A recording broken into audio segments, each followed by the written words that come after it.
Honorable members have been informed that the whipper have agreed that there will be no motion, notices of motion or motions without notices, except for the motions on the order paper. We now come to the first motion on the order paper, as printed. Thanks, Chair.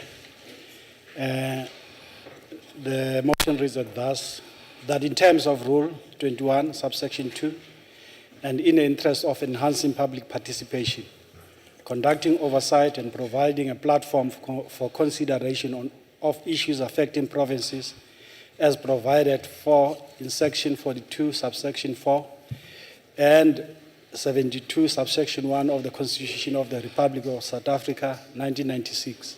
1, the Council resolves to, from 28 October 2013 to the 1st November 2013, conduct public hearings, hold meetings, conduct oversight visits, and sit in plenary in the province of Gauteng on the 1st of November 2013 at 9 hours until conclusion of business on that day.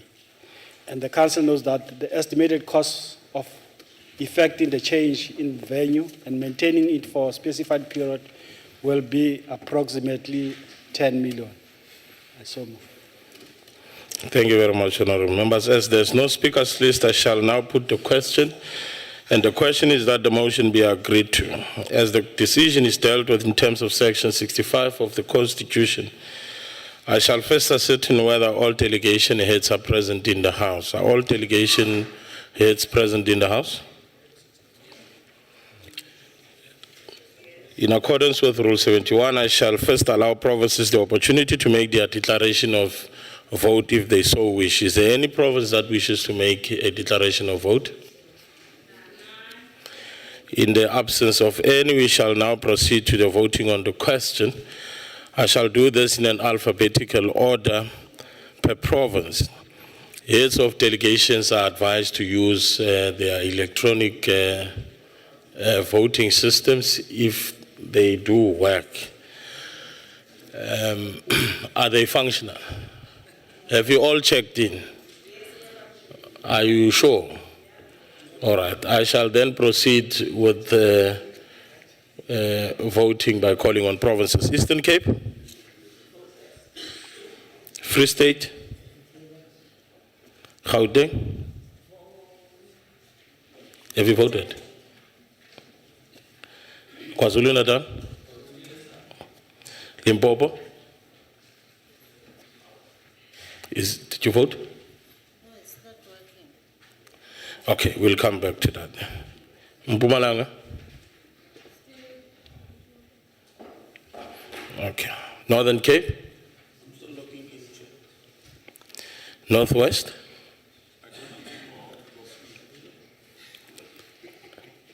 Oh, Honorable Chani voted. Okay. Western Cape? Vote in favor, but I'm not pushing the system. Not in Okay. Therefore, Mpumalanga, Northern Cape, and Western Cape could not vote with their systems, but can you just indicate your voting? Put it on record.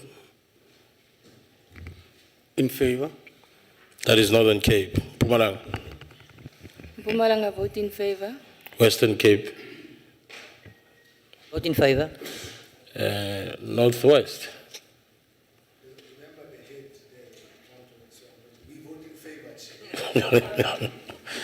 Okay. I take it that all 9 provinces vote in favor. I shall therefore declare the motion as agreed to in terms of section 65 of the Constitution. We now come to the second motion on the order paper as printed in the name of the Chief Whip. Thanks, Chair. I propose that the House notes that multi-party delegation comprising the presiding officers and 4 members of Parliament, including the chairperson of the Multi-Party Women's Caucus, was designated by the Assembly and the National Council of Provinces at the start of the 4th Parliament to represent the institution at the SADC Parliamentary Forum. To further note that Section 6, subsection 3 of SADC PF Constitution was amended at the 30th SADC PF plenary from the 7th to the 11th November 2011 at Victoria Falls to allow for country delegate to consist of the presiding officers and 5 members of parliament, including the chairperson of the multi-party women's caucus. And 3, subject to the concurrence of the National Assembly, designates Mr. L.S. Ngonyama of the Congress of the People as the 5th member of the Parliament of South Africa's delegation to the SADC Parliamentary Forum. I so move. Thank you very much. As there's no speakers list, I shall now put the question, and the question is that the motion be agreed to. In accordance with Rule 71, I shall first allow provinces the opportunity to make their declaration of vote if they so wish. Is there any province that wishes to make a declaration? In the absence of any, we shall now proceed to the voting on the question, and I shall do this in an alphabetical order per province. Head of delegation shall then vote in favor, against, or abstain on behalf of their provinces. I am informed that the reason why certain members could not vote electronically is because they had not logged on. Have we all logged on now? Okay. Noting that we have all logged on, I shall now then proceed with the voting. Eastern Cape? Free State? Gauteng? KwaZulu-Natal? Limpopo? Mpumalanga? I have locked chair, but Okay. Can you do that then verbally? There it's on. Your mic is on. we support. Mpumalanga support. Northern Cape? Northwest? Western Cape? All 9 provinces voted in favor. I shall therefore declare the motion as agreed to in terms of Section 65 of the Constitution. Honorable members, I'm advised that now we shall come to the oration of condolences on the passing on of former Chief Justice Pius Nkonzo Langa. Members we are advised to rise to observe a moment of silence.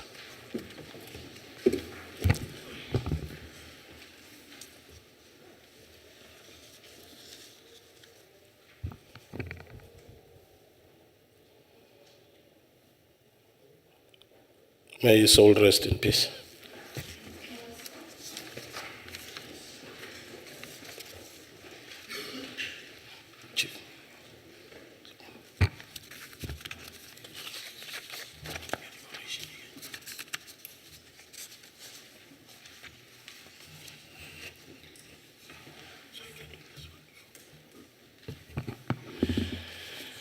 Thank you very much, honorable members. May I now call on Honorable Nzimande.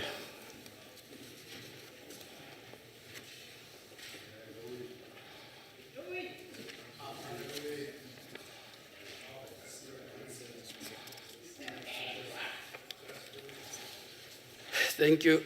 Thank you, House Chair. Honorable members, special delegates, fellow South Africans. I rise with utmost humility and a great sense of grief and sorrow to pay homage to a foreign son of our nation. Indeed, House Chair, the untimely passing on of former Justice Pius Nkonzo Langa is not only a loss to the Langa family, but is a grief shared by all our people and the entire judiciary and legal fraternity. Former Chief Justice Langa was a humble and a diligent son of our nation, whose positive and patriotic spirit truly resembled and remained a great inspiration to our nation. Former Chief Justice Langa's entry into the judicial world was first witnessed as a court messenger and then an interpreter in the Department of Justice. He saw magistrates failing to give the accused a fair hearing and witnessed clear miscarriages of justice. Then became a realization that he had to qualify as a lawyer himself so as to be equipped to fight for those who could not defend themselves. This realization, together with his own early life exposure to poverty, racism, and oppression, made him determined to achieve this goal. Hence, the many years of hard work studying in this field of law. From interpreter, he rose to become a prosecutor and magistrate. Then in 1977, an advocate of the Natal Supreme Court, he used his position as an advocate to act for the oppressed and the voiceless. This inevitably meant a heavy involvement in political trials. His clients included, amongst others, civic bodies, trade unions, and individuals facing politically motivated charges. Former Chief Justice Langa became a founder member of the National Association of Democratic Lawyers, serving as its president after 1988 to 1994. Also was a founder member of the Release Mandela Committee and deeply involved in the structures of the United Democratic Front, the UDF.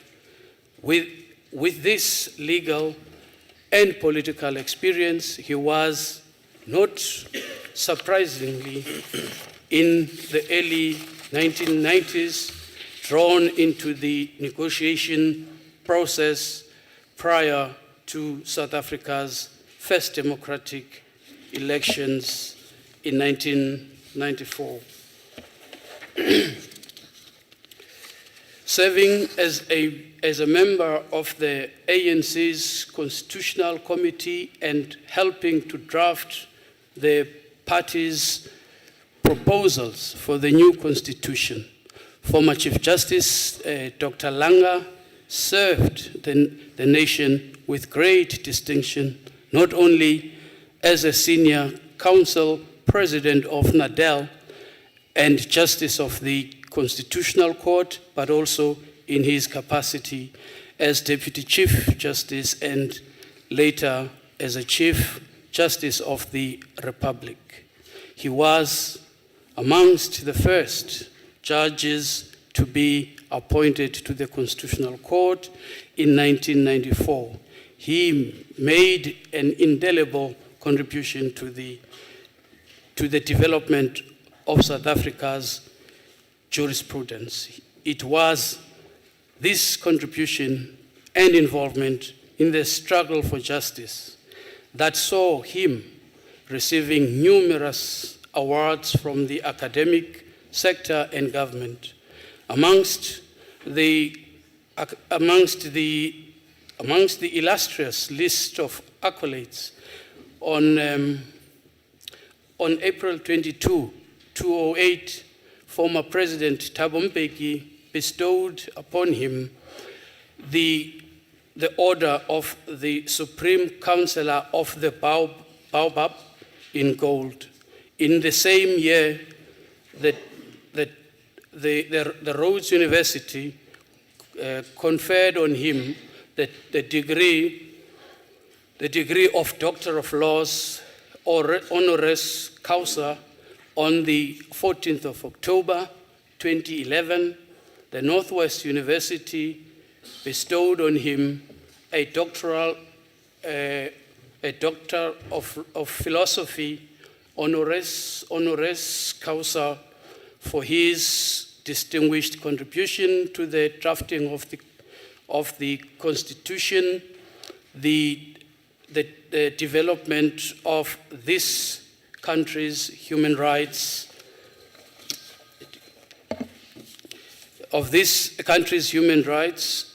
jurisprudence as a member of the Constitutional Court for over 15 years, and his sterling work in the service of humanity.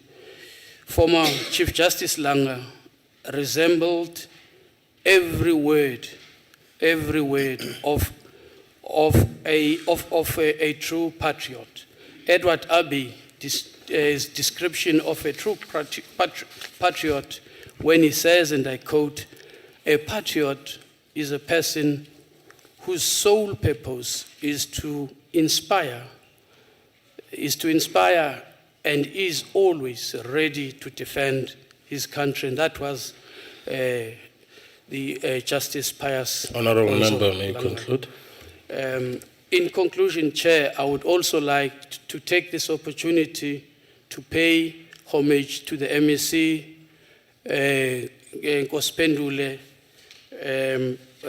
Kosisile, and the families of the bodyguards that accidentally died with him on the road to the Eastern Cape, to the people of Gauteng, the government of Gauteng, and the people of the Eastern Cape. We say you lost a hero that worked tirelessly to develop Gauteng and to develop the people of South Africa at large. We say to all of them and all of other people that have fallen, that have made contribution to this country, we say to them, we salute you. We are committed as the African National Congress to continue to do as you've shown us the way forward. I thank you, House Chair. Thank you very much, Honorable Mzimande. Honorable Manzini.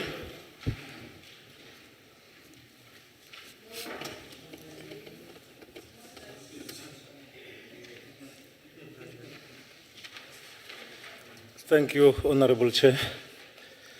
On behalf of the Democratic Alliance, I convey a message of condolences on the passing away of former Chief Justice Pius Langa.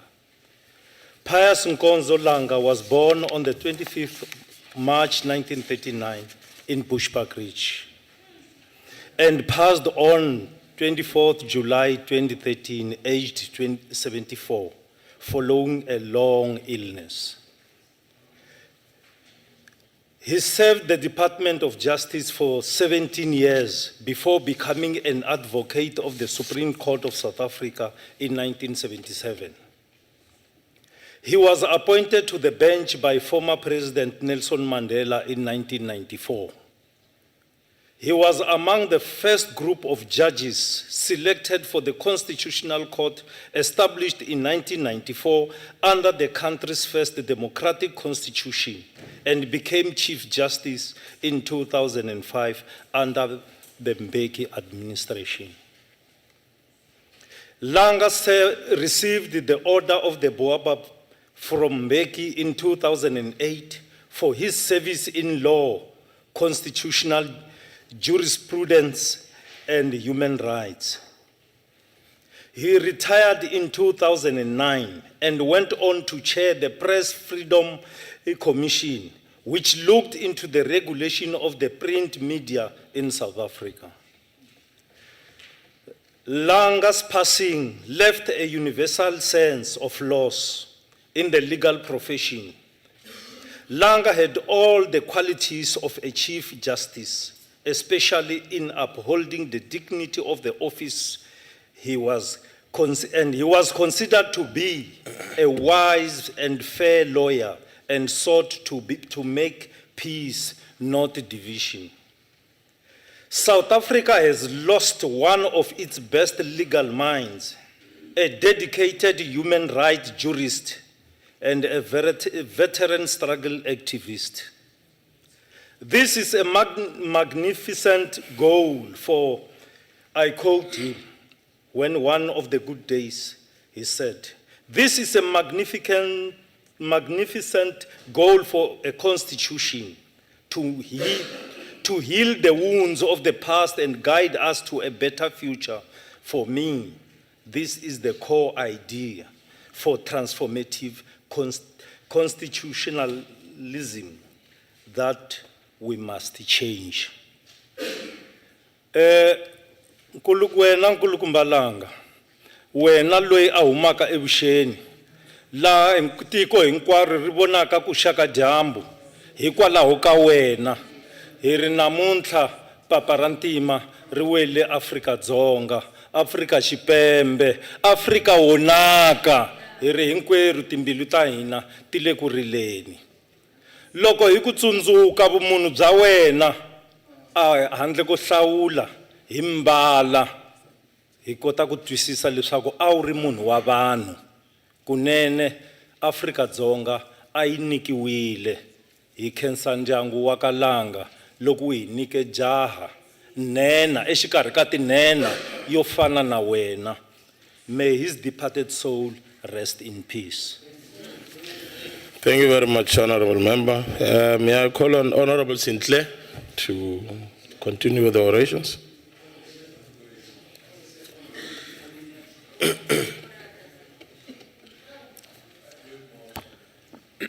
Honorable Chairperson, the death of the previous Chief Justice P.S. Langa has taken away perhaps one of the greatest sons of South Africa, a man who overcame a system designed specifically to stop him. He stood on the summit of that system, transformed it, making it a better system for everyone, and turned our country into a different country. He did not suddenly find himself, Honorable Chairperson, a judge or a Chief Justice. For someone who grew up in the time and place that Langa grew up, it's quite astonishing to have been that far-thinking and dedicated. How does a black man born in Bushbuckridge in the 1930s manage to become an advocate? How did someone who was forced to leave school at 14 become a magistrate? And bear in mind, Honorable Chairperson, he had to first pass matric through what was then termed private study. It is a testament to his unbeatable human spirit that he was even able to become a court interpreter, never mind progress further from there. Langa had a passionate belief in institutions to make democracy work and to deepen democracy. If organizations like the independent regulators, the Chapter 9 institutions, and crucially the National Prosecuting Authority are not properly independent, then the entire state loses its ability to rule properly. Deputy Chief Justice Digang Moseneke says Langa always used to whisper him, and I quote, "Remember, Moseneke, we must do the right thing," unquote. As Moseneke puts it, despite being self-efficating and modest, he was almost utterly fearless. In conclusion, Honorable Chairperson, the people who knew him well will testify to his humility, his passion for others, and his leadership. On behalf of the Congress of the People, we want to say, long live the spirit of one of the greatest sons of our soil. I thank you. Thank you very much, honorable members. Honorable members, I wish to acknowledge the presence in the gallery of a delegation of the Empowered Committee of State Finance Ministers from India. You are welcome, heartily so. Yes. Okay. We now come to the first subject for discussion as printed on the order paper. And on the basis of that, welcome the Deputy Minister for International Cooperation and ask you to introduce the subject matter.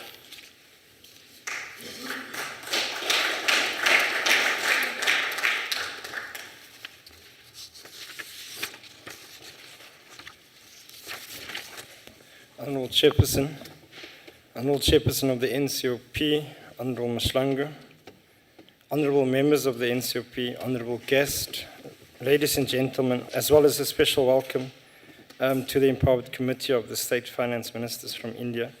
It gives one great pleasure to deliver this address of this Nelson Mandela debate, paying tribute to a fearless warrior for justice and a champion of our people.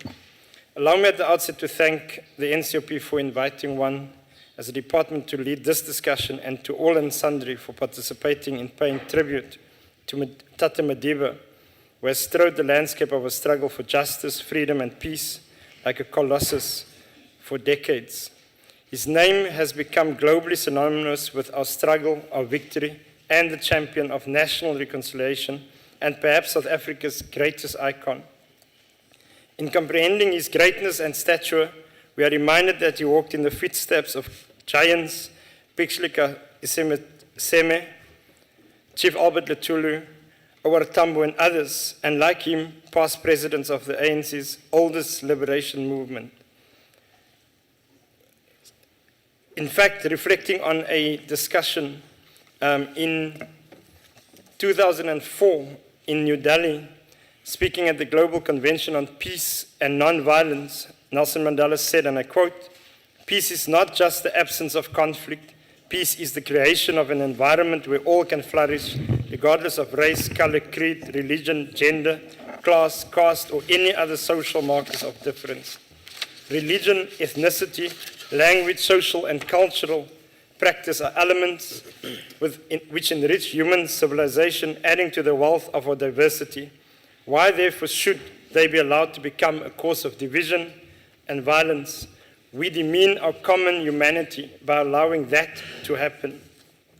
It is because of these selfless contributions to humanity that the 18th of July has been declared the Nelson Mandela International Day by the United Nations. The 18th of July has, over the past 4 years, become very momentous to South Africans, Africans, and the rest of the world. Next year, we will be commemorating 20 years of democracy, and in doing so, we pay tribute to Madiba, the entire leadership of our struggle, and the ordinary women and men who sacrificed life and limb since the dawn of colonialism and the dark cloud of apartheid that hung over this nation for decades. I recently paid tribute to Tata Madiba at a colloquium marking a year-long process of engaging and reflecting on some of the assumptions that underpin our historical context and define our current experiences. In post-apartheid South Africa, diversity, cohesion, and integration are big words and hold even greater implications. At this critical juncture in the life of our nascent democracy, and as a tribute to Madiba as a fearless warrior for social justice and a champion of our people, especially the working class and rural poor that gave birth to him, it is therefore fitting to create occasion for reflection and space for engagement and at times to also speak about the challenges that still face us. The Mandela Revolution was born out of the Dente, the product of cessation of armed struggle and tough negotiations that gave birth to national reconciliation and an acceptance that we are united in our diversity, that the birth of a new nation could only hold in an environment in which cohesion is fostered, and that a new social fabric can only emerge when we succeed in weaving two disparate and polarized worlds into one. It therefore goes without saying that despite the numerous sterling achievements that we've made over the last 19 years, we have not fully traversed the path embracing our diversity. Cohesion is under threat from growing economic polarization and manifest social decay, reflecting in violent crime, drugs, and the killing of the vulnerable and innocent, including police officers on duty defending our hard-earned democracy. We meet here at the NCOP surrounded by history and places that remind us of the painful journey we had to walk under Tata Madiba. as well as other generations of leaders before him. Adjacent to our parliamentary precinct, we have the Slave Lodge, and diagonally opposite it, the Church Square, where our forefathers were once chained to trees, inspected like animals, and sold to the highest bidder. Barely 500 meters from here, once stood the Cape Colonial Gallows called Justice Square, or Pleats Justitie in Dutch, located opposite the castle and at the convergence of Buitenkant and Keizersstraat Street, now Darling Street. It was here, very close to this place, that in 1759, where Griet, the Khoi slave woman, was hanged and later beheaded and a head put on a stake for public display. It was here, less than 500 meters, in 1767, where the Chinese Chow Toka was convicted, sentenced to death, and marched to the gallows. And it was here where the first European person since the arrival of Van Riebeeck, Hans Kettner, was put to death by firing squad for his role in murdering a Khoi servant, Arnoldus, when he was tortured and beaten to death. I raise these examples cognizant of the fact that it is but a small snippet of the gross, traumatic, and tormented legacy of colonial oppression that lies buried beneath the edifice of the National Democratic Society in which we are trying to promote peace, cohesion, and integration. I am of the view that we are underestimating the deep-seated scars that this painful, traumatic, and repressive past has had on the psyche of our people for over 360 years under colonialism and apartheid. If we think the daily headlines of The Sun, The Voice, and other tabloids is bad because it replete with stories of violent crime, murder, rape, racism, and scandal, this is what Russell Viljoen says in the 2011 UNISA study of the 18th century Cape. During the 18th century, the Cape Colony developed into a violent society in every sense of the word. This type of crimes committed by perpetrators, the sentences imposed by the colonial authorities, and the Court of Justice were equally violent.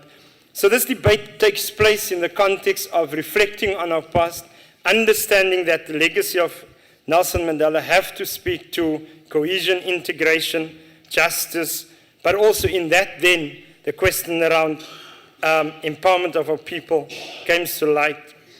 Sarah Nuttall and Carly Coetzee in their study Negotiating the Past, the Making of Memory in South Africa, elaborates on this practice of using human beings as the pedagogical format for instruction in civility and compliance. This facilitated a culture of ownership in which the value of life was merely in relation to their value as property. This recounts how the use of torture as spectacle rendered the slave body invisible and established the memory of terror within the slave community. Now, if one reflects on our period just after 94, we've done extensively a lot on development, infrastructure development, etc. But the challenge really is, over the next 20 years, the psychological impact of apartheid on our people. So think about our society and think about all the bad things that happened. And post-94, that trauma of our people in our society, and how do we manage through all of this? That is some of the challenges that we'll be confronted with. Perhaps you will also recall that it was on the 1st of February 1990 that a free Nelson Mandela stood on the balcony of the City Hall just down the road and reminded us, and I quote, "The destruction caused by apartheid on our subcontinent is incalculable. The fabric of family life of millions of my people has been shattered. Millions are homeless and unemployed. Our economy lies in ruins, and our people are embroiled in political strife." That is therefore the mandate that even post-1990 Nelson Mandela stood for, and therefore it's important not to redefine that particular legacy. It was therefore to this end that the resolution of the 53rd National Conference of the African National Congress resolved, and I quote, "In order to realize the strategic goals of the NDR, the ANC must therefore continue to mobilize all the motive forces in society behind the vision of building a national democratic society, continue to promote an active citizenry as well as social cohesion." Conference Resolution 2.11 says on social cohesion and nation building that noting that our past was based on ethnic divisions devised to systematically exclude the majority of South Africans from full and unhindered participation and left deep and persistent social, cultural, and economic divisions in our society. The Germans used the word Sehnsucht to express their longing for something which is not present, and as Ross Rees, author of City of Torment, says, it is often stated that apartheid pre-existed in the colonial period even before 1948. And therefore it is perhaps time for us to ask difficult questions in terms of these issues. Have we really and honestly realized the Mandela vision and legacy of social justice, nation building, social, cultural, class, religious, and racial inclusivity, when many whites today, almost 20 years into our democracy, still harbors the same fears, selfishness at times, and racism that perpetuates a doctrine rooted in the perpetuation of the privilege?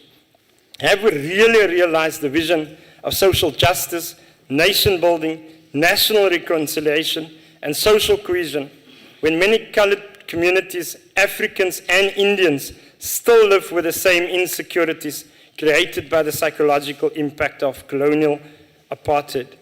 Have we really and honestly progressed since the dawn of a democracy in addressing the psychological scars and devastation wreaked by 3 centuries of that type of rule? And therefore, namely, to address white fears, colored insecurities, and African marginalization, anxieties, and aspirations in a sensitive and sensible manner. That is the challenge that is in front of us after we've built the bricks and mortar. Equally, therefore, important is the challenge lies in policy implementation and how we see each other on a day-to-day basis. Has this opportunity been seized upon by the primary beneficiaries of colonial rule and apartheid far-reaching policies and programs? More important, what progress, if any, has been made to deconstruct those patterns of skewed development planning, resource allocation, and prioritization? So as we speak about justice, the legacy of Madiba, the hard questions around the development planning, skewed development, and resource allocation is critical. What has white capital and captains of industry done to empower the dispossessed black majority? How have they implemented laws and policies of redress, and have they not perpetuated the scars left because of apartheid and social disintegration in a manner that they have implemented these laws of policy and redress, such as affirmative action? Have farmers in this country supported the process of nation building, national reconciliation, and social race, cultural inclusion in the manner and ways that they have been responding to the living condition of farm workers for the past 19 years? How have we responded to the cultural sensitivities and diversities of this country? Are we attempting to maintain the same Eurocentric patterns of the past, or have been sensitive in our planning and policies in this regard? Have we therefore been sensitive in the deconstruct of an engineered process? What have we done to affirm the culture and heritage of our people, especially the Khoi and the San? A few weeks ago, we were all appalled by the brutal treatment meted out in the city of Cape Town to a blind busker just trying to support himself and his family. I was relieved to see that sense has prevailed and that the city has repealed its busking law.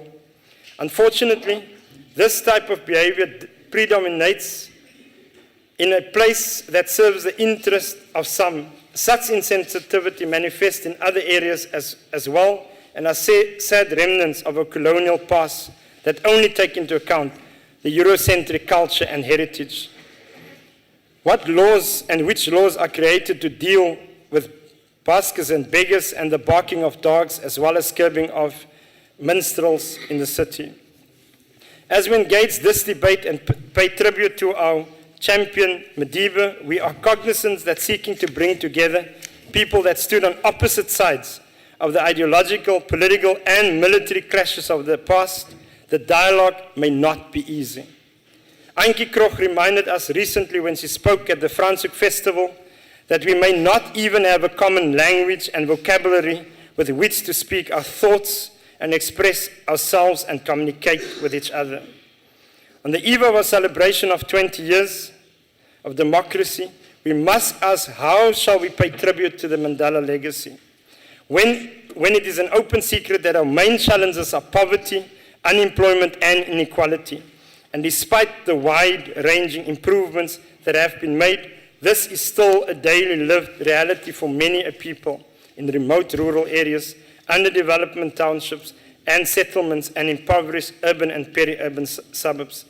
Moreover, these triple challenges affect mainly colored African and Indian communities, as well as the very large African diaspora community, as through the scarcity of resources, further perpetuating division, conflict, mistrust, and social exclusion amongst and between communities. So it is important to ask ourselves the question, how do we treat fellow Africans and the diaspora people that in a sense find refuge in our own communities? Ladies and gentlemen, it is also clear that despite political democracy, we are still a society in which race determines many a thing: opportunities, security, wealth, welfare, health. Racial indicators show that the majority of those who face the triple challenges are black, colored women, and youth. This is a challenge that requires serious reflection and decisive action. As we reflect on the prospect for democracy, diversity, cohesion, and integration, we therefore realize that we will have to undertake that journey without the towering figure of Nelson Mandela and his wonderful example of how we can unite behind a vision of working together to build a better life for all. We shall draw on the strength of his example and be a living memory of what we can be and what we can achieve if we transcend all boundaries of race, religion, language, culture, and class, and follows in his footsteps of global symbols of unity, justice, resilience, and reconciliation. We must recognize that we all feel excluded in some way, some on racial grounds, some on gender grounds, some on age, religion, and culture, some just because of being differently disabled. Our rallying call is drawn from our national coat of arms, Ke, Kara, Ke, and written in the Khoisan language of the Iqam, and translate to diversity, diverse people unite. Through this call, this platform will ensure hope of true unity for many generations of people from diverse cultural traditions and identity groups. Perhaps then we can truly appreciate the idealism of Tata Madiba when he said at the Grand Parade, and I quote, "I've cherished the ideal of a democratic and free society in which all persons live together in harmony and with equal opportunities. It is an ideal which I hope to live for and to achieve, but if needs be, it is an ideal for which I am prepared to die." And therefore the challenge is to reflect on the legacy of Mandela in the context of our current trajectory, in the context of our current challenges, but bearing in mind that we need to deal with the sensitivities of the mind, and that needs to push us forward. Thank you. Thank you very much. May I therefore call on the chairperson of the NCOP, Honorable Mahlangu, to continue the debate.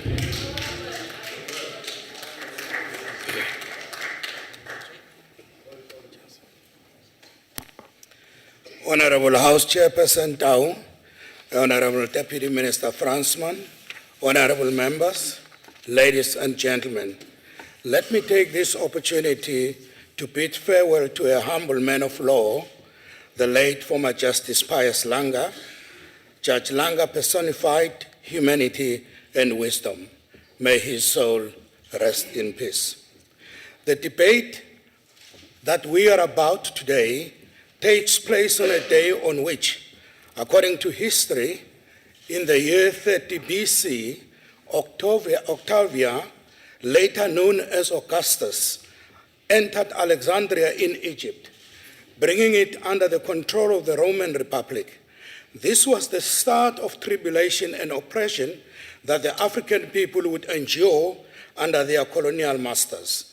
It would take warriors such as Kwame Nkrumah and Nelson Mandela, to mention just a few, to ensure that Africa is free.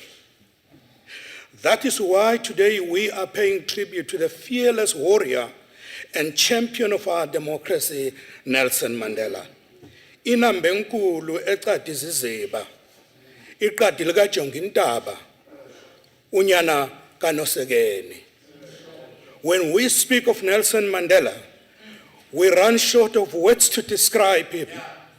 One thing I can remember of, one can call him a revolutionary, a rationalist, strong leader, visionary, patriot, selfless leader, reconciler, a man of courage. It's endless. You can continue name other descriptions. Nelson Mandela as a revolutionary, he knew what to do to change South Africa from oppressive apartheid state to free democratic state. He had to do something, as Kwame Nkrumah said, open the code. Revolutions are brought about by men who think as men of action and act as men of thought. Close the code. When he came out of prison, those who had incarcerated him and their supporters were anxious and nervous about what would happen when a black leader took over. They feared revenge by the previous oppressed majority. Revenge is a natural human reaction to being mistreated, but oftentimes it tends to be irrational. But Mandela, being rationalist, simply realized that exacting revenge was not rational. He chose forgiveness, and he invited everybody to be part of the Rainbow Nation. Again, as Mahatma Gandhi said, the weak cannot forgive. Forgiveness is the attribute of the strong. And that the strong man who, when freed South Africa, was there, fought for 27 years in jail himself and others. He became very strong, and he stood up and said, I forgive you. Let's move forward. As a visionary, he saw a united, non-sexist South Africa becoming a reality in our time. As a patriot, he realized that anger and resentment would not take this nation forward. So he was prepared to let go of the past and focus on the future of South Africa. Are we doing that, all of us? Or there are still people in this house who want us to go back and be what we were all the years? I'm not sure. Search yourself. What are we doing?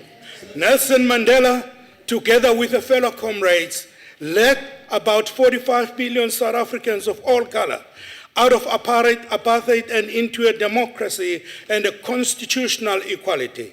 A selfless leader, he became the embodiment of this great achievement of South Africa. As a reconciler, he sought unity among the people. He communicated this as follows: open the code.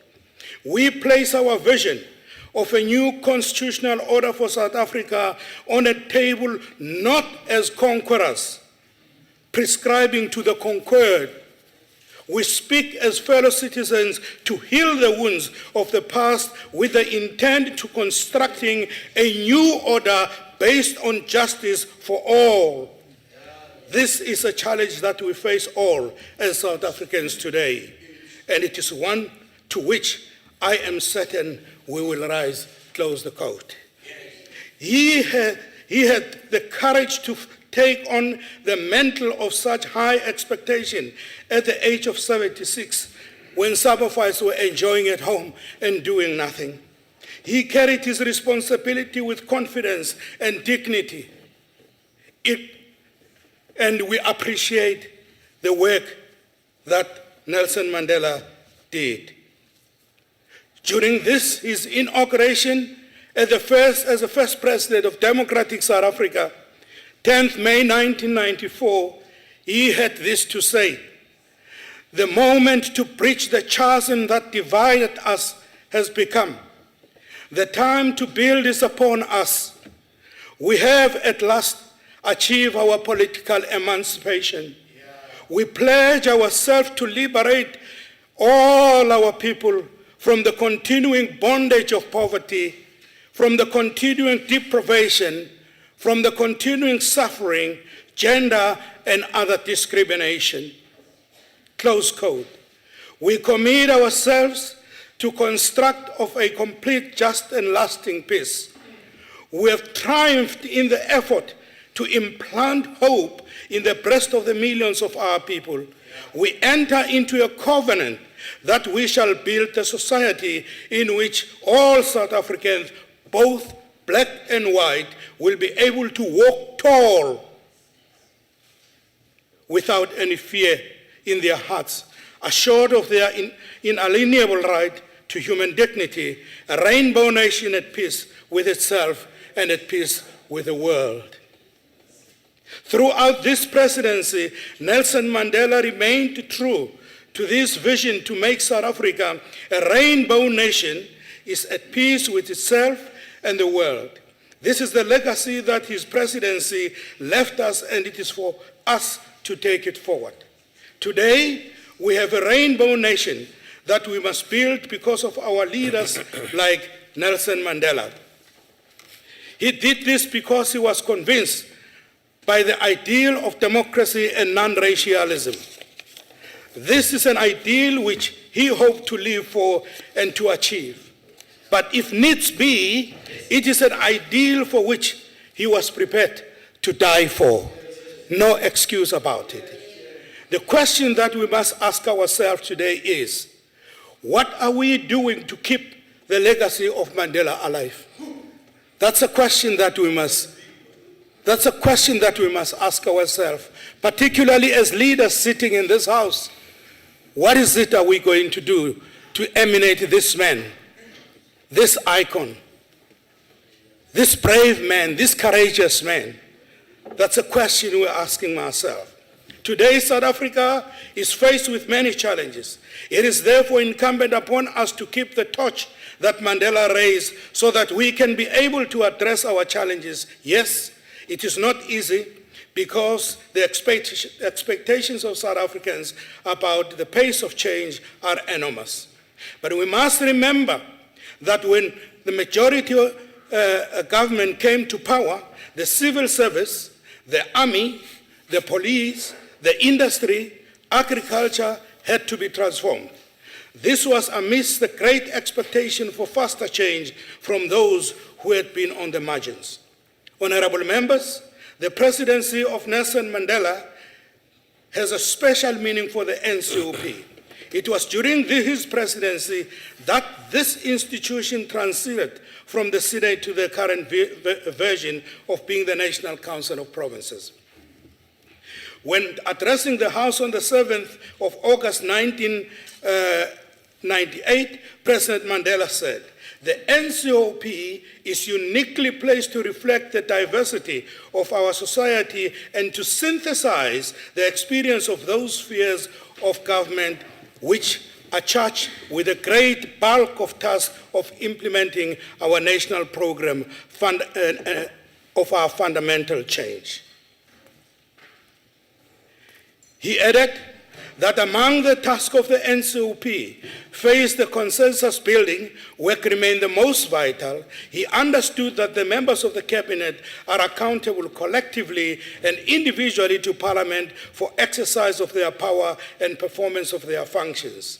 He also saw the National Council of Provinces as reinforcing nation building and cooperative government. I'm convinced that after 15 years of its existence, this House has done what is expected of it. However, I also believe that it can still do more. So today, as we are paying the tribute to a fearless warrior and champion of our democracy, we realize that much still has got to be done. Mahatma Gandhi once said, "You must be the change you want to see in the world." Nelson Mandela heeded the call. That is why he is respected around the whole world today. Who else has ever had a day declared an international day in their honor whilst they are still alive? Today, we are proud to be South Africans because we now have a Mandela, ga gona le ya tshwanang le yena, ga gona. And the biggest present we can give to Mandela is to remain true to his vision and continue this unfinished work of making the lives of South Africa better. American author H. Jackson Brown Jr. once said, "Live so that your children think of fairness, caring, and integrity so that they think of you when you are dead." Mandela could have become a respected traditional leader presiding over his tribe, but he chose an uncharted and risky terrain of struggle. He chose to sacrifice. I would like to wish him, the first president of the democratic South Africa, improved health in his advanced age. Yaqhawuka imbeleko, zaqhawuka iiankili zentiyo nencindezelo. Hlabana inhliziyo bakwamhlaba uhlangene kuba ide yafika imini yenkululeko. Ndiyabulela mawethu. Ngithethile. Thank you very much, Chair. May I call on Honorable C. Martin to continue the debate?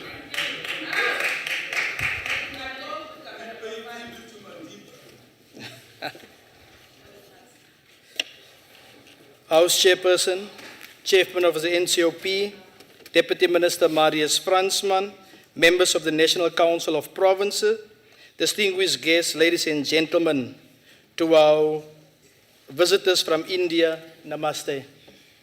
Good day. Honorable Chairperson, I want to thank you for gracing me with this opportunity to bring honor to the father of our nation. I must take this opportune moment to thank the team of doctors and international citizens that are working and praying around the clock to ensure that this great father of our nation and Nobel Peace Prize laureate, Utata Nelson Mandela, receive the best medical care and recovers fully from his ill health. The sterling work they are doing to achieve this is greatly appreciated, and we hope that Utata will be released soon from the hospital and be with his family. Honorable Chairperson of the NCOP, there is no better place I would rather be on this day than being here in this august house to participate on this very important debate, which is in honor of the son of our province, Utata Nelson Rolihlahla Mandela. He is one of the many extraordinary people that we have produced in our province for the benefit of the entire world. His fierce resistance and bravery against the oppressors is well documented and will remain etched in the history books of this nation and the world. Honorable Chairperson, Nelson Mandela, whose birth name is Rolihlahla, meaning troublemaker, was born on 18 July 1918 in the small village of Umvezo, near Umtata, in the former black homeland of Transkei, in the now Eastern Cape province.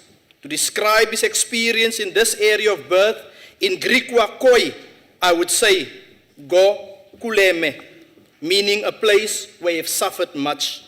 The name Nelson was given when he went to school. It was customary to have a Western European name because most white people had problems pronouncing the name of black people. Honorable Chairperson, when I speak today of Rolihlahla Nelson Mandela, allow me to remind this House that former President Nelson Mandela would be the first to remind us all that the achievements our nation attained should be credited to the collective he served with and were not his own. I want to quote Madiba when he says, and I quote, "We are a great team. Leaders come and go, but the organization and the collective leadership that has looked after the fortunes and the reverses of this organization will always be there. And the ideas I express," referring to himself, "are not the ideas invented in my own mind. They stem from our fundamental program policy document, the Freedom Charter, from the resolutions of the National Conference, and from the decision of the National Executive Committee. It is not the individuals that matter. It is the collective leadership which has led this organization skillfully," close quote. That is the nature of our organization and the leadership style of Nelson Mandela and many before him and after him, like John Dube, Sefako Makgato, Zacharias Mabane, Josiah Gumede, Pixley Seme, Alfred Kuma, James Moroka, Albert Letuli, Oliver Tambo, Governor Mbeki, Walter Sisulu. That is the very same nature of Thabo Mbeki, and it is still the case at present with our president in office, Jacob Zuma. Honorable Chairperson, as we celebrate Madiba, one should therefore never forget the unsung heroes and heroines that shaped and molded this great leader. The ANC, with its magnificent policies and principles, was then the perfect platform for any leader to advance the national democratic revolution. Nelson Mandela was therefore collectively elected to be the face to advocate the ANC's goals and objectives. Hence, I want to state that Mandela is synonymous with the African National Congress.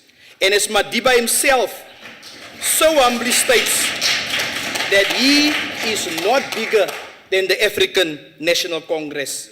None of us in this house could have had the courage that he demonstrated when he told the court of apartheid South Africa that he was willing to die for a just cause in a just society. A society where there won't be any domination of one race by another. When he came out of prison in 1990, he continued to communicate not only with words, but with actions, the message of peace, reconciliation, tolerance, and mutual respect. Even when our nation was on the brink of a civil war after the brutal killing of Comrade Chris Hani, the international community braced itself for anarchy and destructive retaliation. Madiba showed his mantle as a unifier of note and calmed an angry nation that was ready for such a war. A move that saved thousands of lives. At that time, Madiba called for calm and collected minds. Therefore, one of the ways we can honor Madiba is by emulating these characteristics, by learning to love each other, live with each other, and sharing with each other. If a man who was locked up for 27 years in jail for fighting for a just society can come out of prison, sit around the table, have coffee with his oppressors, and say, I forgive you, why can't we do just that? Honorable Chairperson, if this is the caliber of leadership the African National Congress produces, then I am even more convinced that I have made the right choice to join its folds, to continue the better life for all Madiba started in his first tenure of the ANC elected government of 1994. And today, as I bring honor to a great man, I also bring great honor to a great organization. Because without the African National Congress, there would have been no Madiba. Honorable Chairperson, it is not by any chance that Nelson Mandela turned out to be the world-class leader he is today. The African National Congress set the right environment conducive to germinate leaders with the traits, characteristics, and likes of the Holy Slasla Nelson Mandela's throughout its fundamental principles and policies. In conclusion, Honorable Chairperson, allow me to quote the befitting words of Grey's Anatomy, a series on TV, and I quote, "There is an end to every storm.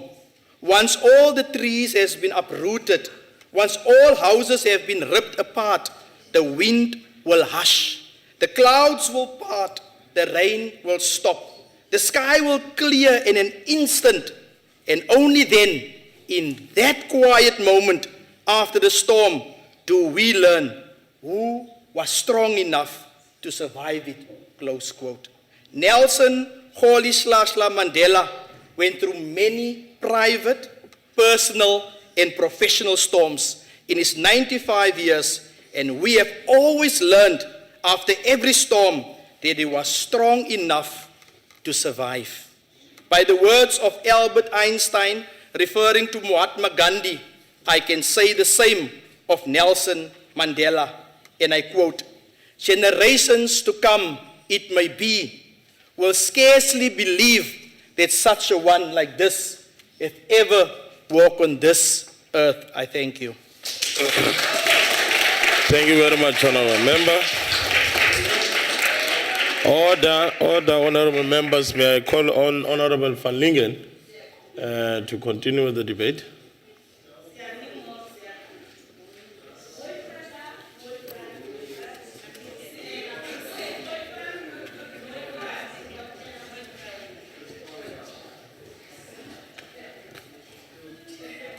Thank you, Chairperson. Today we have an icon, but it didn't start there for Nelson Rolihlahla Mandela. It started at Mvezu in the Eastern Cape, where he was born on 18 July 1918. A Xhosa born to the Tembu royal family. Mandela attended the Fort Hare University and the University of Witwatersrand to study law. When the National Party came into power in 1948, they began to implement apartheid. And it was in 1952 that Nelson Mandela became involved in the ANC Youth League at the age of 34, becoming the young leader in the struggle. At the time, South Africa had unbelievable, inhumane apartheid legislation, which Helen Suzman, as a young Progressive Party member in Parliament, in a parallel struggle, fought against acts such as detention without trial, the Pass Laws, Unlawful Organizations Act, Mixed Marriages Act, Immorality Act, Group Areas Act, and Job Reservation. In 1962, Mandela was arrested and convicted, after which he went to jail for 27 years. It was during this term at Robben Island that Helen Suzman again visited him as the only white woman ever to take this compassionate step. They continued to communicate during those difficult years and circumstances for Mandela. Fortunately, he was not alone in the struggle against apartheid, and several role players supported the change from the apartheid struggle to freedom for all in South Africa. In 1990, Nelson Mandela was released from prison, and eventually on the day that he signed the new constitution for South Africa, Helen Suzman, who was a DA member, was at his side by his request. It was his acknowledgement to her solitary struggle in Parliament against the system brought to an end on that day. When the first multiracial elections took place in 1994, Nelson Mandela led the ANC to victory from a government of a government of national unity, together with Deputy President Thabo Mbeki and Deputy President de Klerk. Mandela, the statesman, led South Africa through peaceful transition into a constitutional democracy, which could have gone into a violent civil war situation. For his leadership qualities and individual integrity, he received more than 250 honors. The Nobel Prize in 1993, which he shared with President de Klerk, the US Presidential Medal of Freedom, the Order of Canada, the Soviet Order of Lenin, and many, many more. He was called upon by many countries in the world to lead peace negotiations, and he delivered with dignity. We acknowledge and praise what Tata Madiba has done for all of us in South Africa with gratitude. He has set the example for us to build his dream rainbow nation of South Africa. We should emulate for what he stood for every day. He gave himself all the time to lead the young, to keep focused for 27 years while managing the ANC from the inside. Once released, he brokered into with other stakeholders, a new order in South Africa, ensured freedom for all South Africans, including even minority groups, in a new constitution. He served as President of South Africa from 1994 to 1999. Yes, he gave of himself, and that is the message for us every day and for Madiba Day, to give of ourselves and our time, not other people's money or state money, but to give selflessly. We must change our ways in government and return to the values and principles with which we started the constitutional democracy in 1994. Today we are paying tribute to a fearless warrior for social justice and a champion of our people. He never gave up. He still gives to us today through the Nelson Mandela Children's Foundation as an example. Similarly, when he wore the number 6 green and gold, standing next to Francois Pienaar at the opening of the 1995 World Cup Rugby in South Africa. Let us uphold his legacy as an icon for our democracy, justice, integrity, and clean governance in South Africa and the world. As South Africans, we all share and salute our hero, the man the world came to love, honor, and respect. Let us too treasure this legacy. I thank you, Chairperson. Thank you very much, Honourable Member. May I call on Honourable Tembo to continue the debate?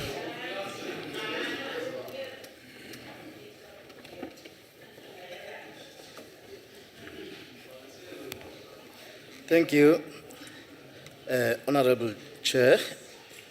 Our revolutionary greeting from KZN to the Honorable Presiding Officer, Mr. Tau, Honorable Chair of the NCOP, Bob Matlangu, and all members of this august House, and to our visiting guest from India. As KwaZulu-Natal, we are saying that Nelson Rolihlahla Mandela sacrificed so much to make sure that the people of South Africa and the black people and Africans in particular were free from the shackles of apartheid and legacy of colonialism. While he was born to a relatively poor environment, Mandela was supposed to be better off than his peers because he was born from the royal family as the son of Chief Gadla Henry Mpakanyiswa of the Abatembu royalty, and he stood to inherit the chieftainship from the Mandela clan. But being a revolutionary he had always been, Mandela avoided the chieftaincy and the relative comfort that it could have brought him and identify himself with the suffering masses both in his village and throughout the country.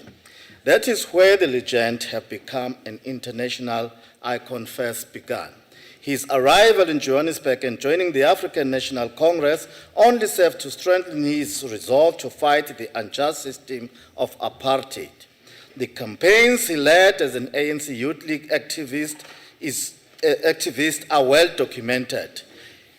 His activists as a founding member of the glorious army of ANC Umkhonto weSizwe become legendary as his arrest in the now famous capture site in Howick outside Pietermaritzburg. As he wrote in his book, Long Walk to Freedom, he was inspired by former African kings who stood up against colonialism in the 18th century. He wrote that, I'll quote, "When a man is denied the right to live the life he believes in, he has no choice but to become an outlaw," close quote. Mandela was doing all this while he was a qualified lawyer. He could have easily forgot all this and practice law and live a comfortable lifestyle as a successful attorney. But being a revolutionary that he is, he decided to abandon his legal career and identify himself with the cause for liberation of the oppressed masses. The notorious Rivonia trial which followed his capture was an obvious cruel ploy used by the apartheid regime to silence him and once and for all. But even while in prison, Mandela continued to be a beacon of hope to the masses who carried on the struggle against apartheid. He did not only inspire the masses, but serve as a unifying figure even among fellow inmates who were incarcerated with him at the time. In 1990, after 27 years of imprisonment, Mandela was freed. His release marked the beginning of the end of apartheid. In less than 5 years after his release, Mandela was awarded the Nobel Peace Prize and elected the President of South Africa. Today, thanks to the self-sacrifice of Nelson Mandela, apartheid has been outlawed. Everyone in South Africa now has an equal opportunity at home and at work to live comfortable, productive lives. Nelson Mandela is one of the world's true freedom fighters, and his life and personal triumph will be remembered long after the world have forgotten the evils of apartheid. Shortly after his release from prison, Mandela was quoted in a daily newspaper the Star as saying, open quote, "No one is born hating another person because of the color of his skin or his background or his religion. People must learn to hate, and if they can learn to hate, they can be taught to love. For love comes more naturally to the human heart than its opposite," close quote. When he emerged from the prison in 1990, the whole world waited with bated breath, eager to know what was he going to do after such a cruel 27 years of incarceration. But he shocked the whole world when he embraced the tormentors and preached reconciliation. This is what he had become very famous for, so much that even those who once called him a terrorist embraced and wanted to be identified with him. But Mandela was merely representing a liberation movement that have molded him into what he is today. While many political analysts and opposition politicians may want to separate Mandela from the African National Congress, the bottom line is that he is what he is as a result of the African National Congress. He is the product of the African National Congress. He was molded by the leadership of the movement. There are people who are trying to desperately to appropriate the name and the legacy of Nelson Mandela. It does not come as a surprise, because those who want to appropriate his name and legacy are so used to stealing that they first seize our land, then our wealth. Now they even want to hijack and steal the legacy of our icons. But as we celebrate the life, legacy, and contribution of Mandela to the liberation of this country, we should remember his word as captured in his official autobiography, The Long Walk to Freedom. I'll open quote, "I have walked that long road to freedom. I have tried not to falter. I have made missteps along the way, but I have discovered the secret that after climbing a great hill, one only finds that there are many more hills to climb. I have taken a moment here to rest, to steal a view of glorious vista that surrounds me, to look back on the distance I have come. But I can rest only for a moment, for with freedom comes responsibilities, and I dare not linger, for my long walk is not yet ended," close quote. The long walk has indeed not ended. Mandela may have done his share of work, but the greatest responsibility now rests squarely in our shoulders to make sure that his sacrifices were not in vain. And we can only do that by making sure that we commit ourselves to the service to our people, we intensify the fight against the scourge of corruption, and rededicate ourselves to the service of mankind as Mandela did almost in his life. And lastly, we can also do that by leading the second phase of our transition with excellence and commitments to defeat the troika of unemployment, inequality, and poverty. Wishing Tata a speedy recovery. Thank you. Thank you very much, Honorable Mtembu. May I call on Honorable Mokoro to continue with the debate?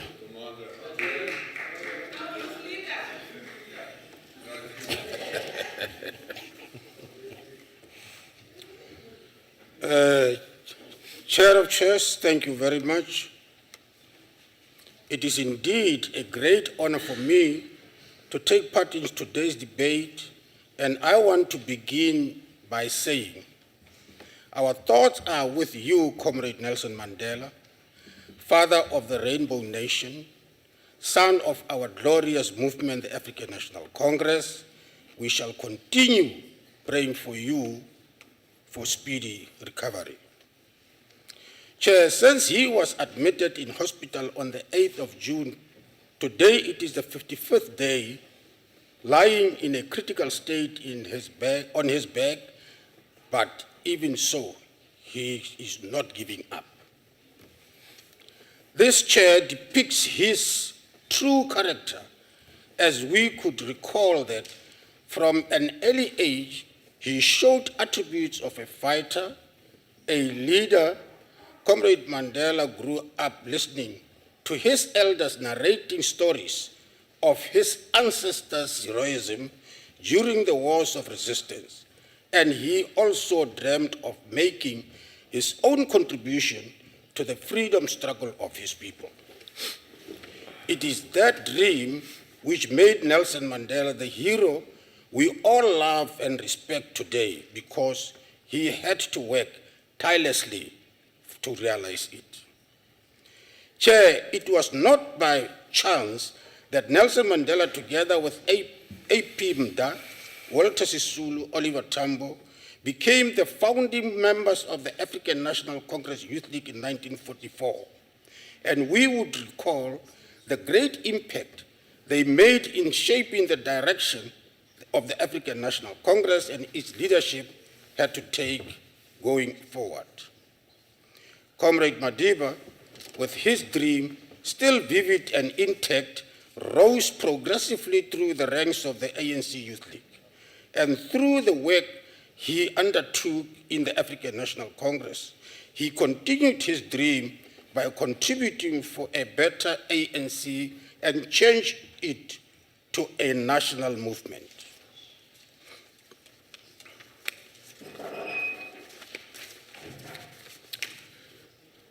It was in 1950 when he first tasted arrest as the leader of the African National Congress for opposing the government.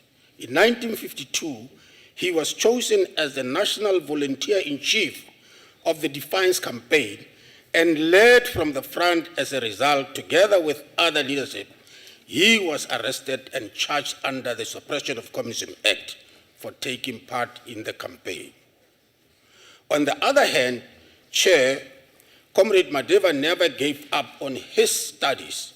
He eventually completed a BA degree and thereafter a law diploma, which enabled him to practice as a lawyer together with his comrade Oliver Tambo by establishing the first black law firm, which was called Mandela and Tambo. Because he led the Defiance Campaign as a national volunteer-in-chief, at the end of 1952, he was banned for the first time and could not take part in any political activity at that time, but because of the dream he had, he could not be stopped from secretly watching the adoption of the Freedom Charter at Cape Town on June 26, 1955. Again, at the end of the same year, December 1956, Comrade Madiba was arrested in a nationwide police swap together with other activists, which led to the famous 1956 treason trial. The treason trial became a marathon trial that only ended when the last 28 accused, including him, were acquitted on 29 March 1961. Chair, the killing of unarmed protesters in Shovel and Langa 21 March 1960 led to the country's first state of emergency on the 31st of March and the banning of the only home and hope, the African National Congress.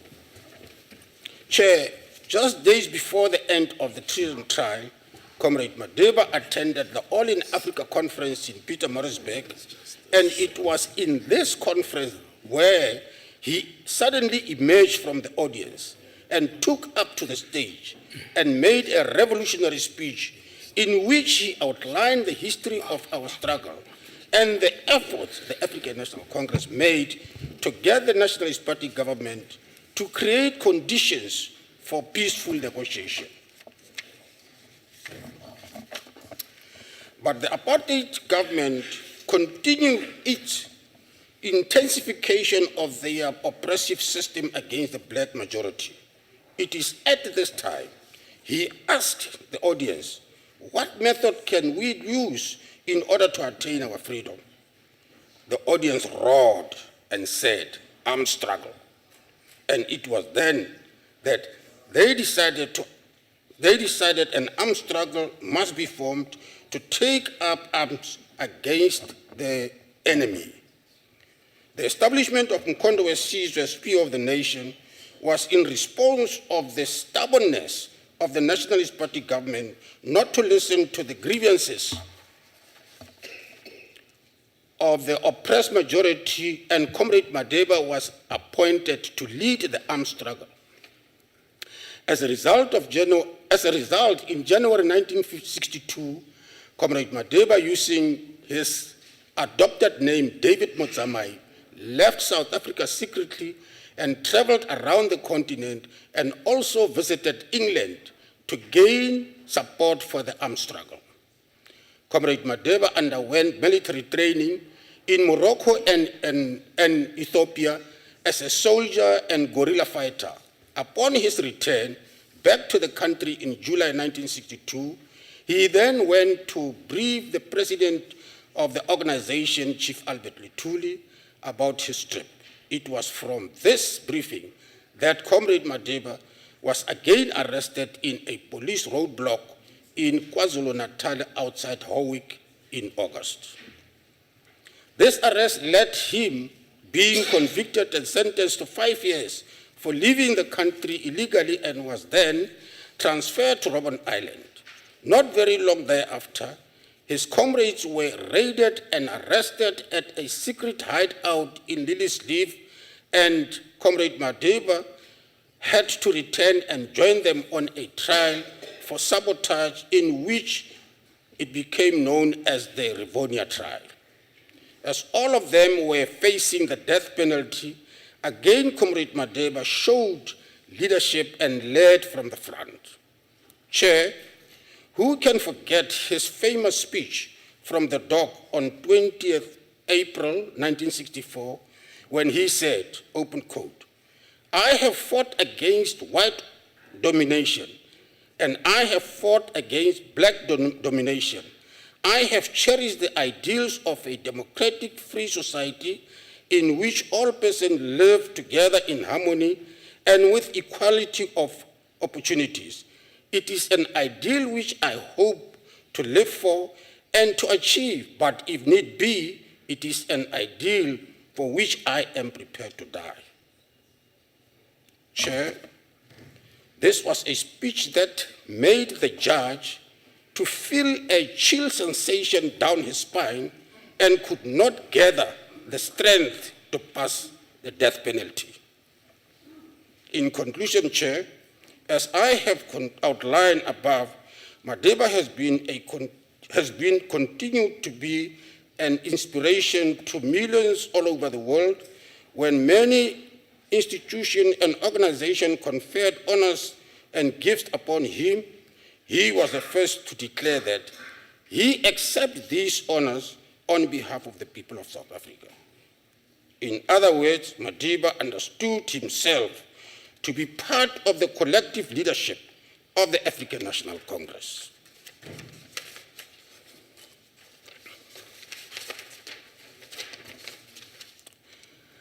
There are some amongst us in this house who lately want to be associated with the good deeds of Comrade Madeba, with the intention of propping up their own image in the eyes of the black majority for their own selfish political gains.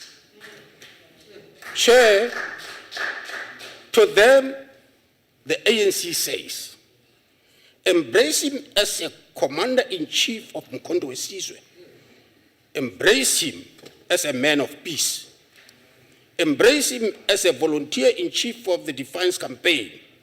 Embrace him as a man who led reconciliation on behalf of the ANC. Embrace him as a world-class statesman. Embrace him as a man of the people from rural Kunu and Mveso. Embrace him with all the shortcomings, the values, the spouse, and cannot be, the values he expound and cannot be separated from the organization, the African National Congress. I thank you, Chair.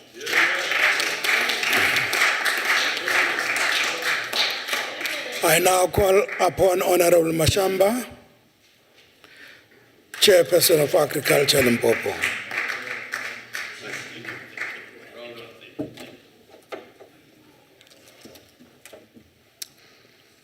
Halala Madiba, halala.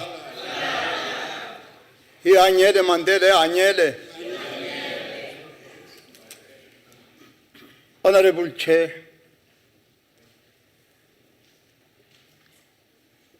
members of the House, if it were my choice, I would say I'm covered. But the Limpopo province will never forgive me if I were to do that in this House. So I must speak. Madiba did not ooze from the ground, nor did it drop from the sky. He's not an angel from heaven. Madiba is no political orphan. He has a home. His DNA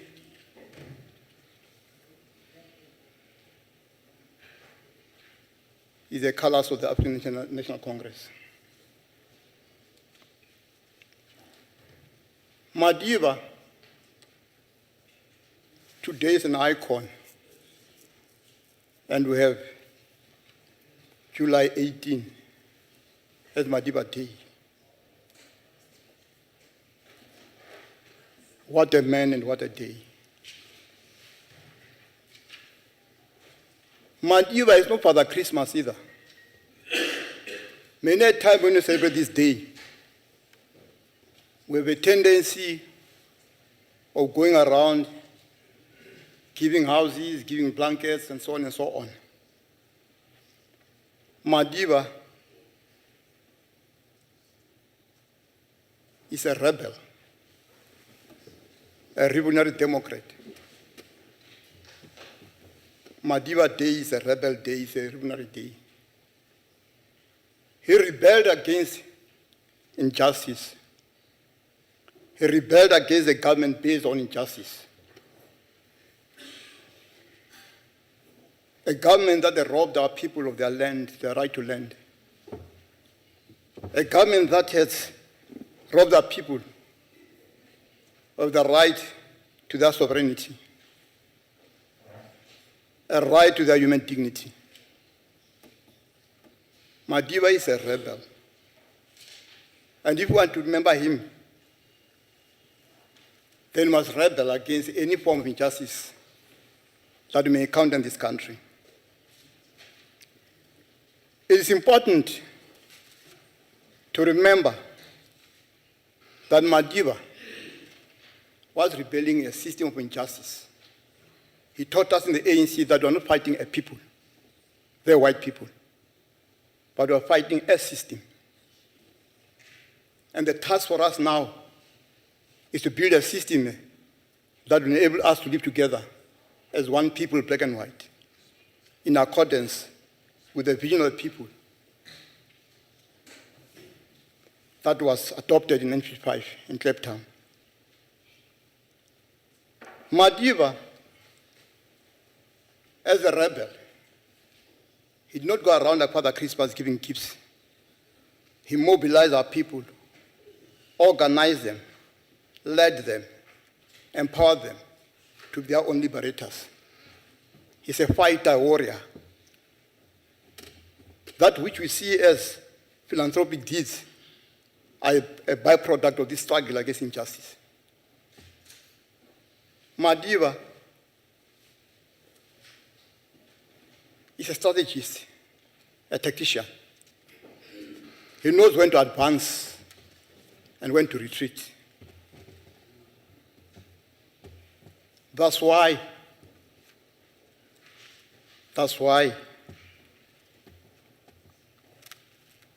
when Madiba realized that the odds were against us, when the world was turning around, the socialist camp was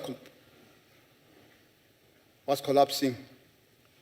The African states, some of them were having second thoughts. He knew that it would be important to temporize to compromise, to enter negotiation with the enemy. It is important to know that Mandela led all of us from the land of slavery, the Egypt of South Africa. We crossed the Red Sea. And all of us were excited that now we got freedom. But little do we know that we are actually entering the desert of Sinai. And like Moses, Mandela found himself with the people who now were expecting all the wonderful things, a land of milk and honey. And many among the sons, the children of Israel, rebelled against Moses. You took us, at least we were in slavery, but at least you know where you find your food, where to sleep. But in the desert of Sinai, there was nothing. The same thing faces us today. The children of Israel has 40 years to go before they cross the river Jordan. Mandela today is lying in hospital, hoping that there will be a Joshua to take us across the river Jordan. And Mandela has left us an education that you don't take up tasks that you are not prepared for. In 1961, the ANC planned for the burning of the passes. Some people jumped the gun, and we suffered a great tragedy. Today, there are some who tell us that, well, you must here and now start implementing the charter in Toto. Here and now, you must nationalize, you must take the land, you must do everything. Mandela was no economic freedom fighter. Mandela was no constitutional democrat. Mandela was a regional democrat who understood only too well that those issues about the economy, issues about the constitution, are part of this regional process, and they must be taken holistically. In 1956, after the charter had been adopted, he warned that it's not enough for us to read the Freedom Charter and understand it and analyze it. If that is all, then it will be academic and it will be useless for us. He said there are two issues that must take into account, and which two issues are still valid even today. He told us that you must first look into South Africa and find out whether there are social forces in our country that will be able to implement the charter meaningfully. But most importantly, you must make sure that those forces are empowered and are ready to carry out the task. Many people don't answer that question. And I often said in Limpopo that some of us behave like a little school kid who comes back from school at 1 o'clock. He wants his food, here and now. When the mother tells him that, well, I couldn't start up cooking on time, the water is still boiling, he says, no, put in meal, let's eat. And obviously, no purple can come from cold water, mixture of cold water and meal. It will be a disaster. The African National Congress, in its last national conference, decided, therefore, that we must take a radical shift. But in order to do so, you need to produce the relevant cadres who will be able to carry out this task. Like we did in 1961, when we went on to arms struggle. We knew where to plan and create the necessary forces to take up this task. Even today, we have to do so. Members of the African National Congress know only too well that when we came here in 1994, were to temporize too, like Madiba. Walk along with those whom we find in the state. Some of whom were not actually, did not buy into the vision that we had. But it's important now to have cadres who understand, who got a vision and a commitment, and not just simply skills for us to move forward. Honorable Member, your speaking time has expired. You 1 minute to close. Honorable Speaker, in closing, I'd like to point out that as we move from this House, let us make sure that we fight for the final consummation of the national revolution by making sure that, one, we win over fellow South Africans to our way of thinking. For Mandela taught us, if you are in an argument with your enemy, never want to fight to win the argument, but to win him or her to your side, so that we can move forward as one people, as one country. Thank you, Madam Speaker. Thank you, Honorable Member. Now call upon the Honorable Oudbeer.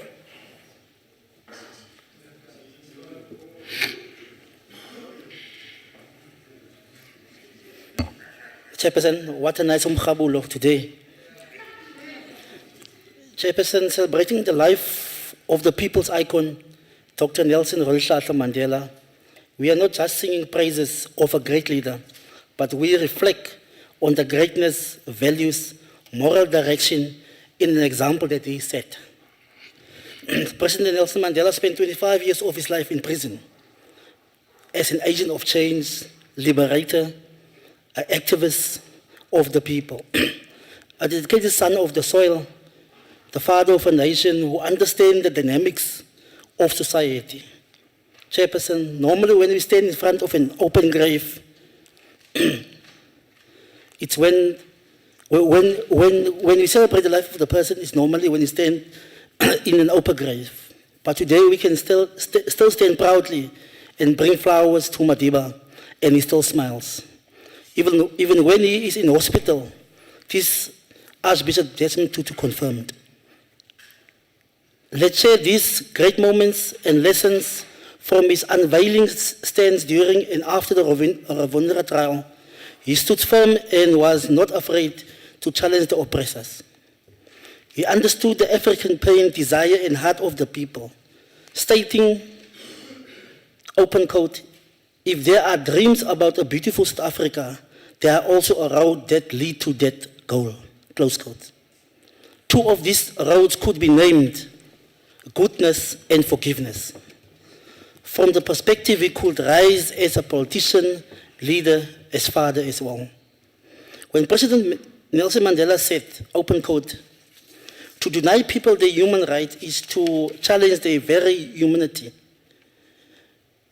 He understood the frustrations and inner pain of a nation. He endlessly, even up until today, in the hospital bed, still have the same dreams. His humanity and characters set a specific and a clear road for us when he said, I was not a messiah, but an ordinary man who had become a leader because of an extraordinary circumstances. This indicates to us that we need to lead with our feet on the ground. He also said, open quote, our human compassion binds us to one to another, not in pity or patronizingly, but as human beings who have learned how to turn our common suffering into hope for the future, close quote. Chairperson, let's keep the Mandela flame of hope burning by being fair and honest, true to the Constitution, and act impunity against anyone or any action that want to destroy the Mandela example and legacy. Let's act as a united force against such behavior before it kills the Mandela dream. He studied and did not have to go to the jail, but his people's freedom was important. He chose to voice the pain of the oppressed nation. As ons daardie karakter eienskappe kan uitleef, dan is Suid-Afrika 'n ander plek, een van vrede, welvaart en voorspoed. Dit is die geskenk wat die president Nelson Mandela vir ons nagelaat het. Om soos hy die toekoms vir die kinders te bewaar. Afrika kan leer en die wêreld se oë kan vandag anders kyk deur die oë van een groot gees, die ou staatshoof Nelson Mandela.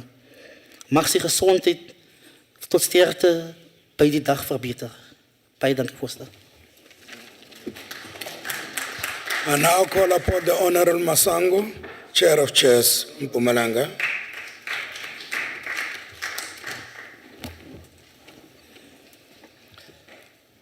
Honorable Chairperson, MJ Mahlangu, members of the NCOP and special delegates, leaders of political parties.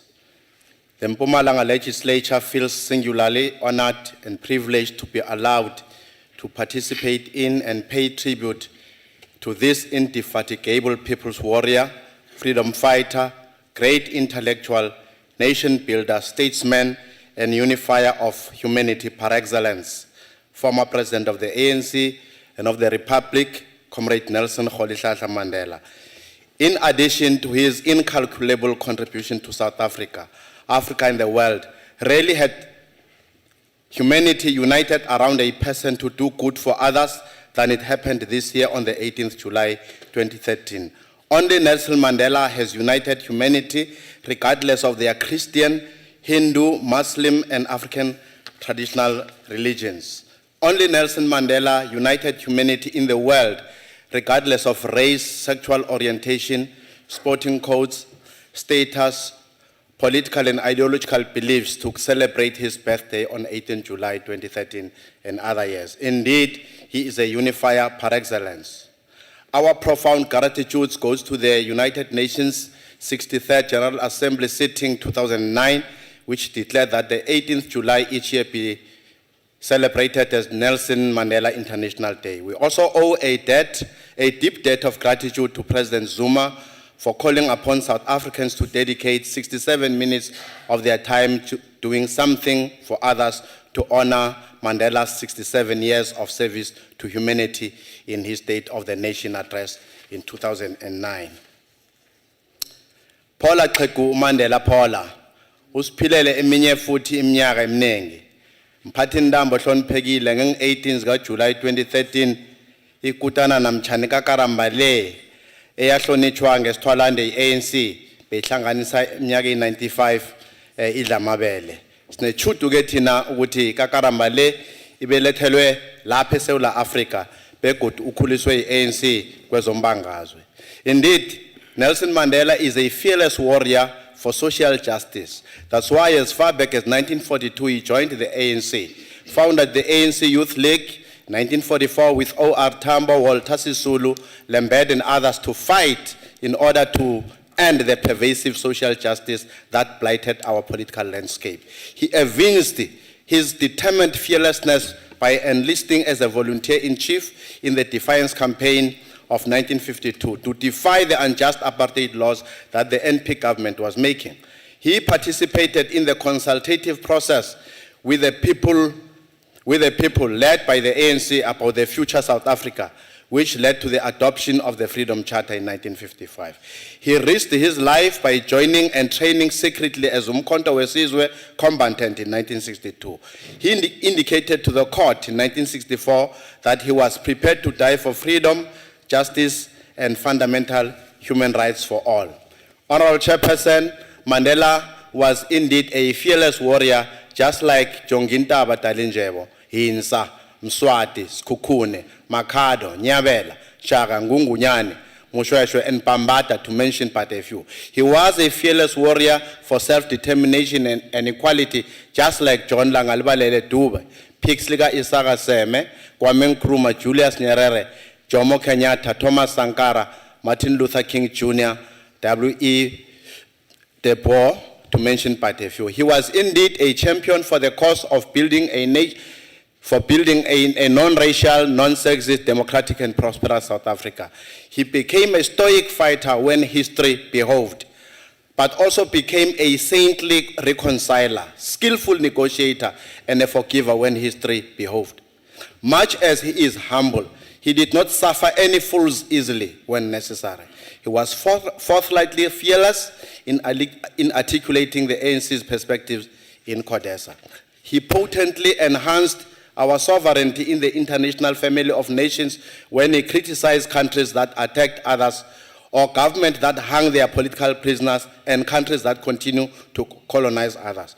When we celebrate his birthday, let us remind ourselves that he is a proud product of the ANC and its allied progressive forces. Nelson Mandela is a true champion of our people, black and white. He was among the first architects of the new South Africa. We in Mpumalanga agree that every day we must live his celebrated attributes of humility, modesty, probity, and his ability to relate to people of all seasons in the world.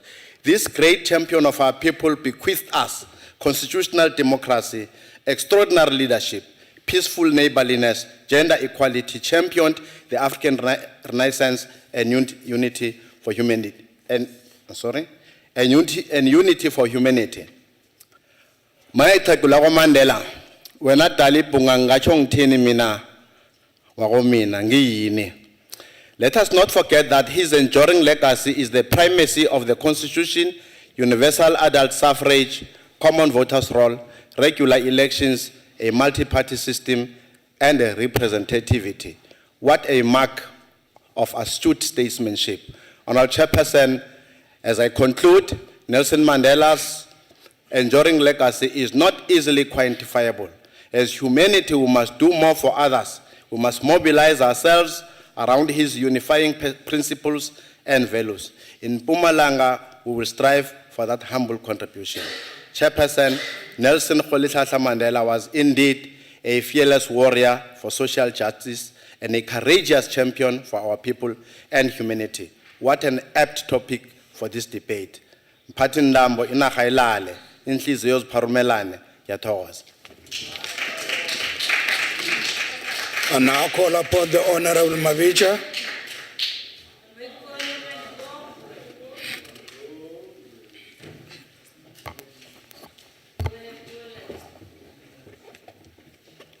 Ndolivuwa mchimbiza mshumo, ane baba doba hapo baba mzula chidulo, na bumaila usungwa bote bane baba ure bafano kadubala na musi. Kati hina baini bote buzula hapa la kabugala tenga, ndichindi maseare. Peziha, mzula chidulo, kabantendele. To enter this debate with wishing Isithalandwe, Tata Nelson Rolihlahla Mandela a speedy recovery and a happy 95th birthday.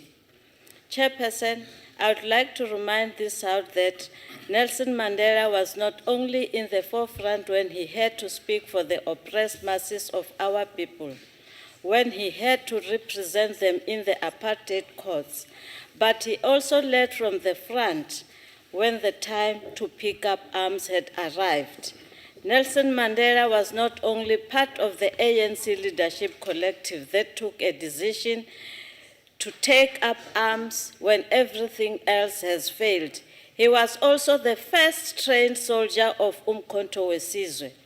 The liberation of the people of South Africa was so important to Madiba that he was prepared to lay his life for the cause of the people of this country. It is common cause that the glorious army of the ANC, Umkhonto weSizwe, played an important role in putting pressure on the apartheid government, forcing them to negotiate with the legitimate representatives of the people. Nelson Mandela has always been a very disciplined cadre. I'll repeat, a very disciplined cadre who followed the instruction of the structures he served in. When comrades were being detained in numbers after the burning of the ANC, he knew that there was a warrant for his arrest, but continued to play a central role in the successful June 1961 three-day strike that was organized under the banner of the National Action Council. On the 26th June 1961, he released a press statement wherein he said the following, I quote, "I am informed that a warrant for my arrest has been issued and that the police are looking for me. The National Council has given full and serious consideration of this question and has sought the advice of many trusted friends and bodies, and they have advised me not to surrender myself. And I have accepted this advice and will not give myself to a government I do not recognize." Close quote. In the same statement, Madiba further says, "For my own part, I have made my choice. I will not leave South Africa, nor will I surrender. Only through hardship, sacrifice, and militant action can freedom be won. The struggle is my life. I will continue for freedom until the end of my days." Close quote. Chairperson, Madiba is here showing us that he was part of a leadership collective that discussed and took a decision on what they thought would be the best option for the movement at the time, though it meant a sacrifice from his side. He allowed himself to be led by the leadership collective. He understood the role that he had to play in mobilizing the people to resist the oppression that they faced under the apartheid state. That is why he sacrificed himself in pursuing the bigger goal of achieving freedom for all. In 1952, a decade before being imprisoned, he spoke against the introduction of Bantu education. He said, I quote, "Make every home, every shack or rickety structure a center of learning." Robben Island, where he was imprisoned, became a center of learning, and Mandela was in the forefront encouraging comrades to study and equip themselves with knowledge. He was also central in organizing political education in the island. When the ANC took over in government and Mandela was elected president, it was no surprise that education was one of the main focus areas of government. He and the ANC understood the importance of educating a nation and challenges we face in addressing the backlog caused by Bantu education. Sure, you can wonder why on earth, here in Western Cape, 17 schools were closed. Thank you. That is forgotten, they're open. Thank you very much. You can wonder how people can really boggle down the wishes of Nelson Mandela when he says, "Make every home, every shack or rickety structure a center of learning." You can wonder, how do they cudgel their brains? As I proceed, Chairperson, Madiba has not been doing things for selfish reasons, as can be seen above, and also from a statement he released from prison after a meeting with P.W. Botha on 12 June 1989, where he says, open quote, "The statement issued by the Minister of Justice, Mr. Kobi Kutsi, on the meeting between the state president and myself is an accurate reflection of what happened at that meeting.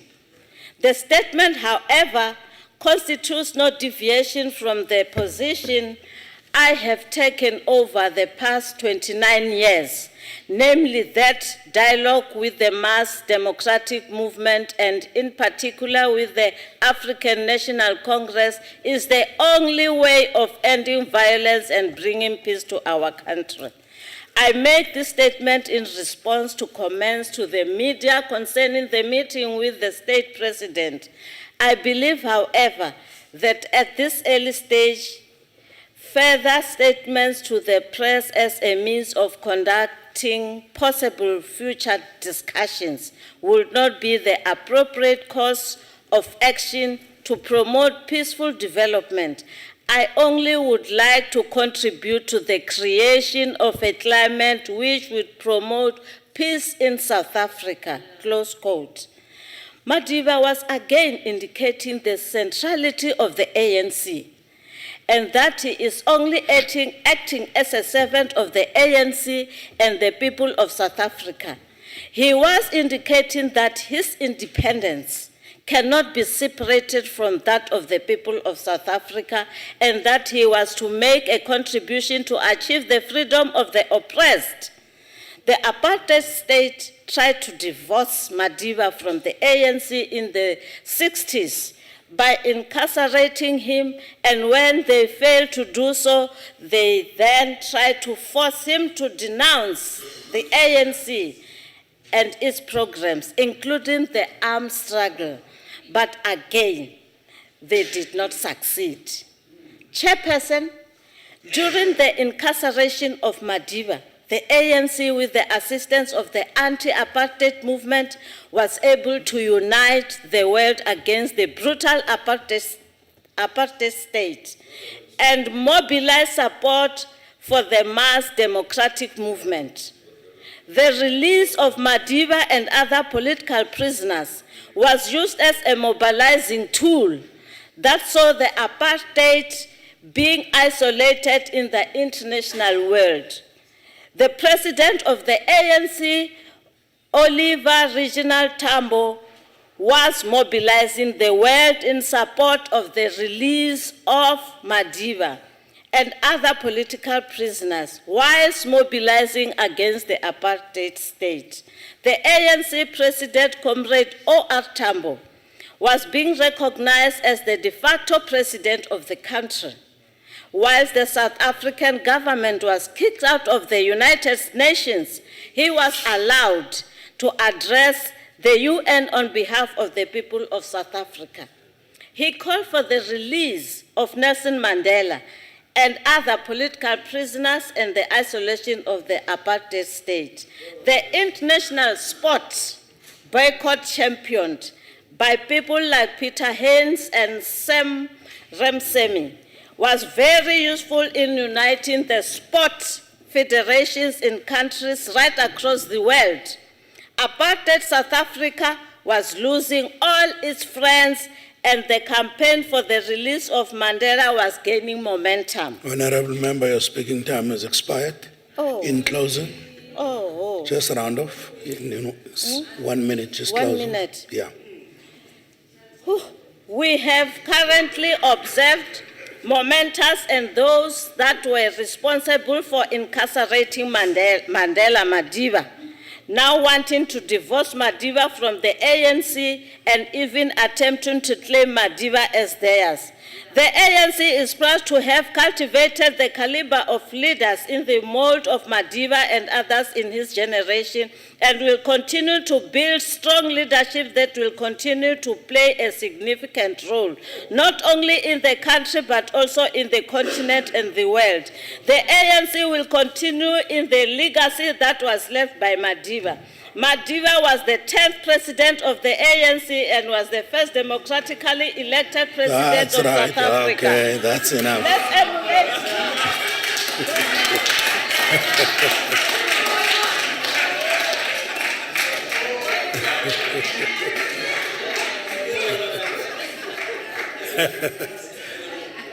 Order. Order.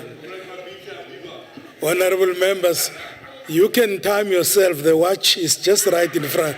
The watch is just in front of you. You don't have to wait for the chair to say the time is up. Can I call the Honorable Malloy, MEC Northwest, for Human Settlement?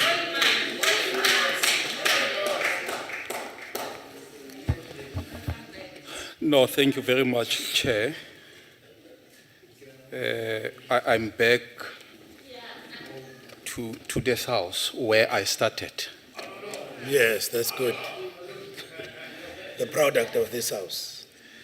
Now, Chairperson of the National Council of Provinces, Honorable Mahlangu, the House Chairperson, Honorable Tau, the Deputy Minister of International Relations and Cooperation, Honorable Fransman, members of the National Council of Provinces, special delegates, ladies and gentlemen. I've been requested to pay tribute to one of the greatest men of our time,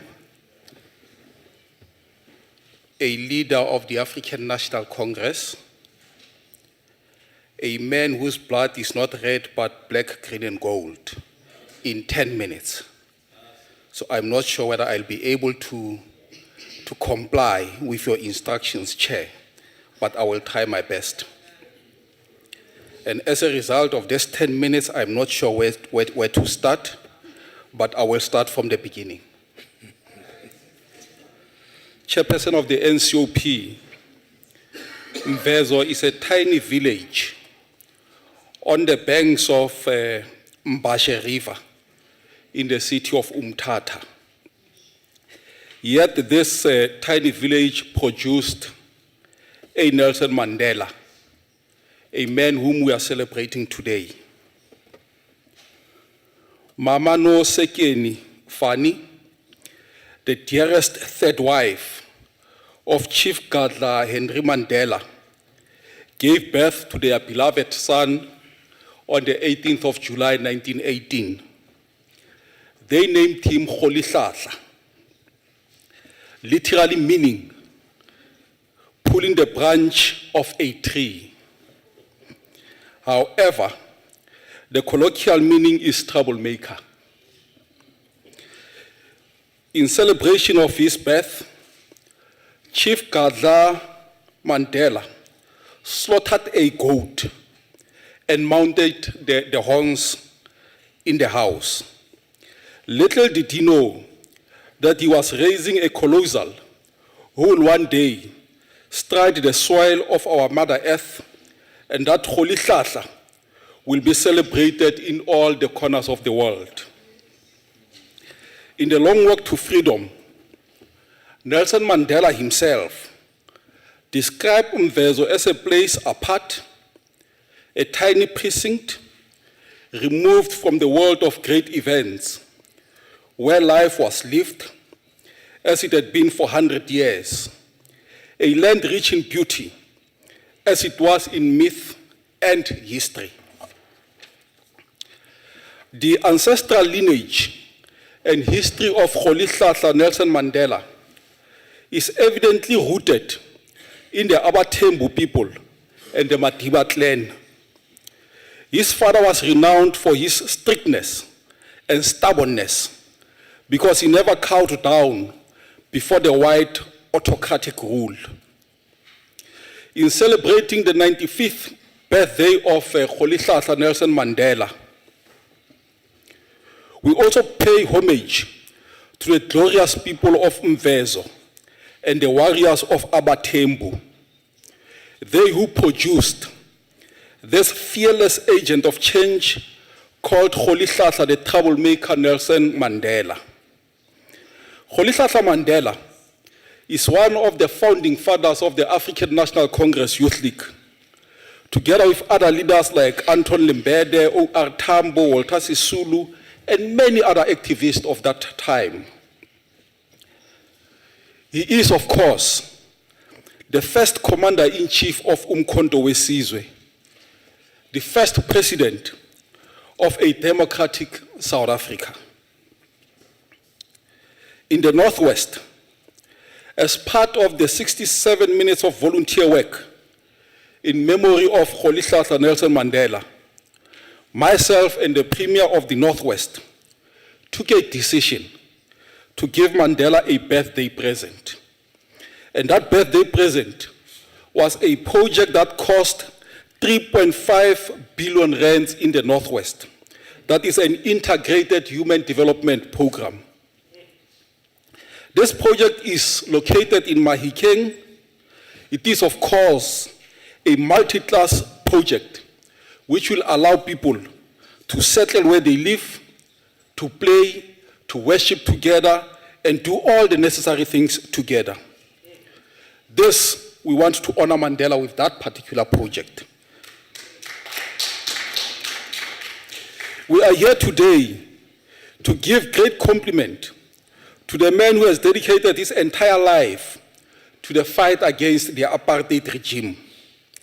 A man who has directed a defiance campaign against the regime and its racist policies. A man who fought intensely against racial discrimination in all its manifestation. A man who was awarded the Nobel Peace Prize in 1993 for his efforts in dismantling the country's apartheid system. Baba Mandela, the Northwest Province says, "We love you and get well soon." We understood him very well when he said, and I quote, "Friends, comrades, and fellow South Africans, I greet you all in the name of peace, democracy, and freedom for all. I stand here before you, not as a prophet, but as a humble servant of you, the people. Your tireless and heroic sacrifices have made it possible for me to stand here today. I therefore place the remaining years of my life in your hands," close quote. This is a statement he made shortly after his imprisonment. He has indeed predicted that at some point it will not be possible for him to pursue his long-standing vision of changing the lives of ordinary citizens. He has, of course, now placed his remaining years of his life in our hands.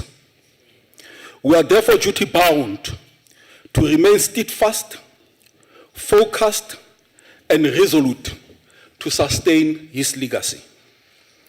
Honourable members, today we can state unequivocally that Dr. Nelson Mandela remains a fearless warrior, a champion of our democracy.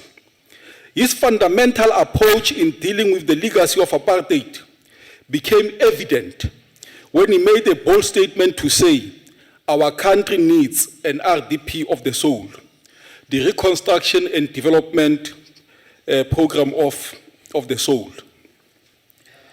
And let's remind you, just briefly, what that RDP says, that document. The RDP integrates economic growth, development, reconstruction, and redistribution into a unified program.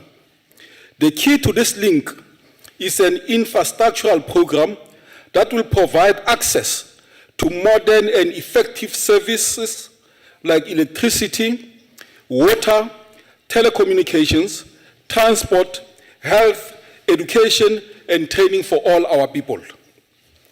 This will lead to an increased output in all sectors of the economy, and by modernizing our infrastructure and human resource development, we will also enhance export capacity.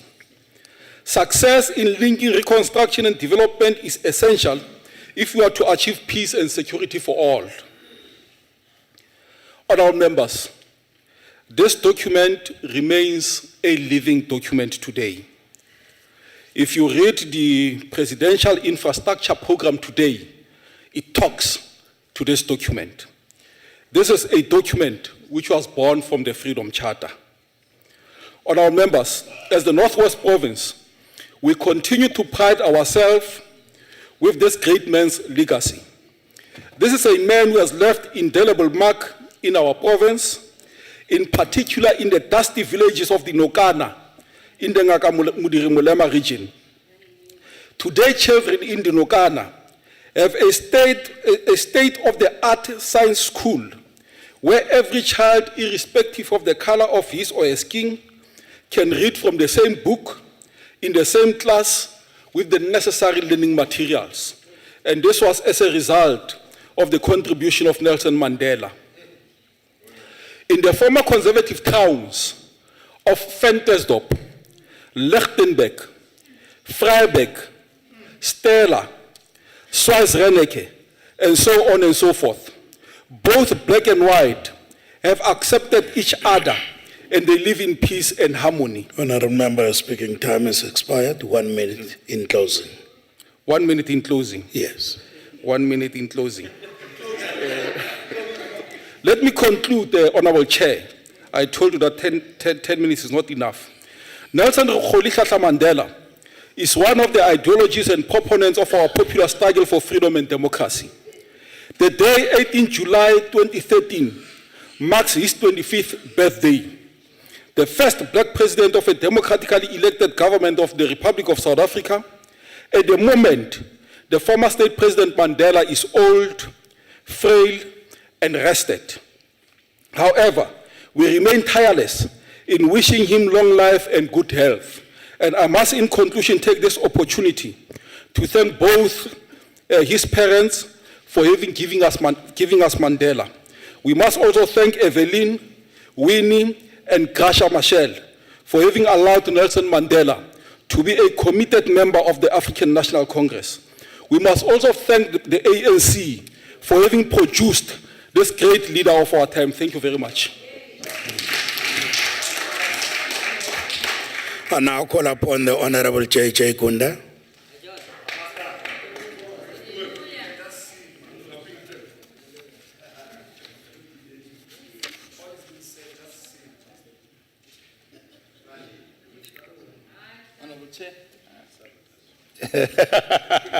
Honourable Chair, Honourable House Chair, Honourable Deputy Minister, colleagues, and all protocol observed.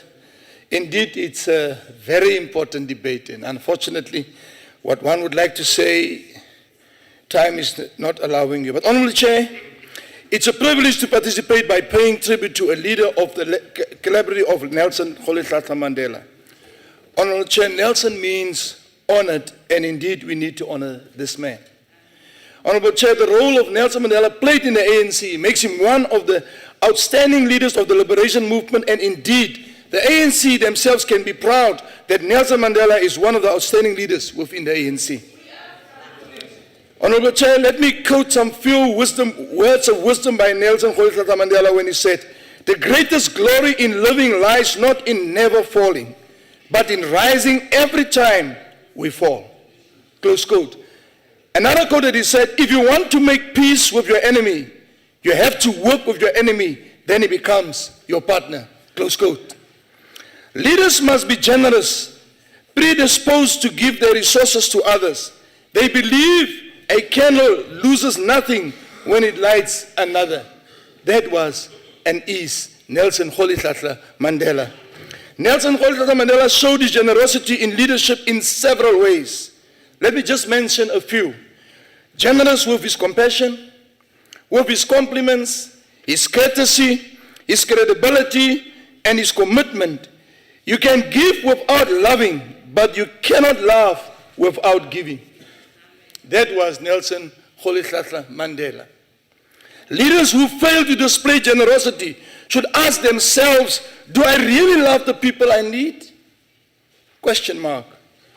We've got an obligation as leaders to keep the values and principles of Nelson Mandela so that it can live forever with our children and tell them the truth. Albert Piquet said, what we do for ourselves dies of us. What we do for others and the world remains and is immortal. Honourable Chair, and let me just say this. There's a statue in front of Parliament to honour Nelson Rolihlahla Mandela. It's time that we must remove that statue and put him in the yard and put Nelson Rolihlahla Mandela statue there. That's where it belongs, because it's the first democratic president of this country. We must stop asking and making excuses for things which we know we must do. To honor our leaders is to tell them the truth, to tell our children the history of this country. And you can't tell the children the history of the country if you hide the history. The truth might hurt, but it will heal you. Honourable Chair, my time is nearly up. Let me just say, Nelson Rolihlahla Mandela is a man of character and principles. Character is more than talk. Talent is a gift, but character is a choice. Character brings lasting success with people, but leaders cannot rise above the limitations of their character. And that is Nelson Rolihlahla Mandela. In conclusion, I salute you, Tata. Tata Madiba, I salute you. Long live the spirit of Nelson Rolihlahla Mandela. Long live Amandla. Nelson Rolihlahla Mandela, people!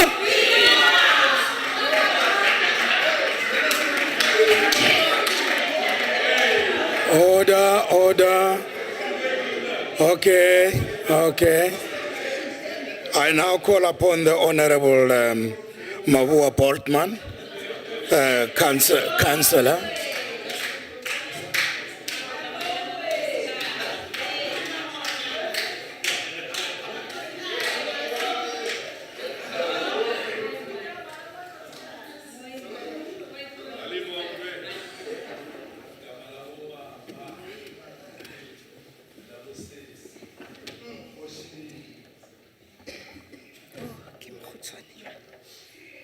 Thank you, Honorable Chairperson Ndate Mahlangu, the DM in our midst, Honorable MPs and MPLs, MECs, Honorable Chair of the Provincial House of Traditional, I know Hakiam Mona, but I thought he was going to be here,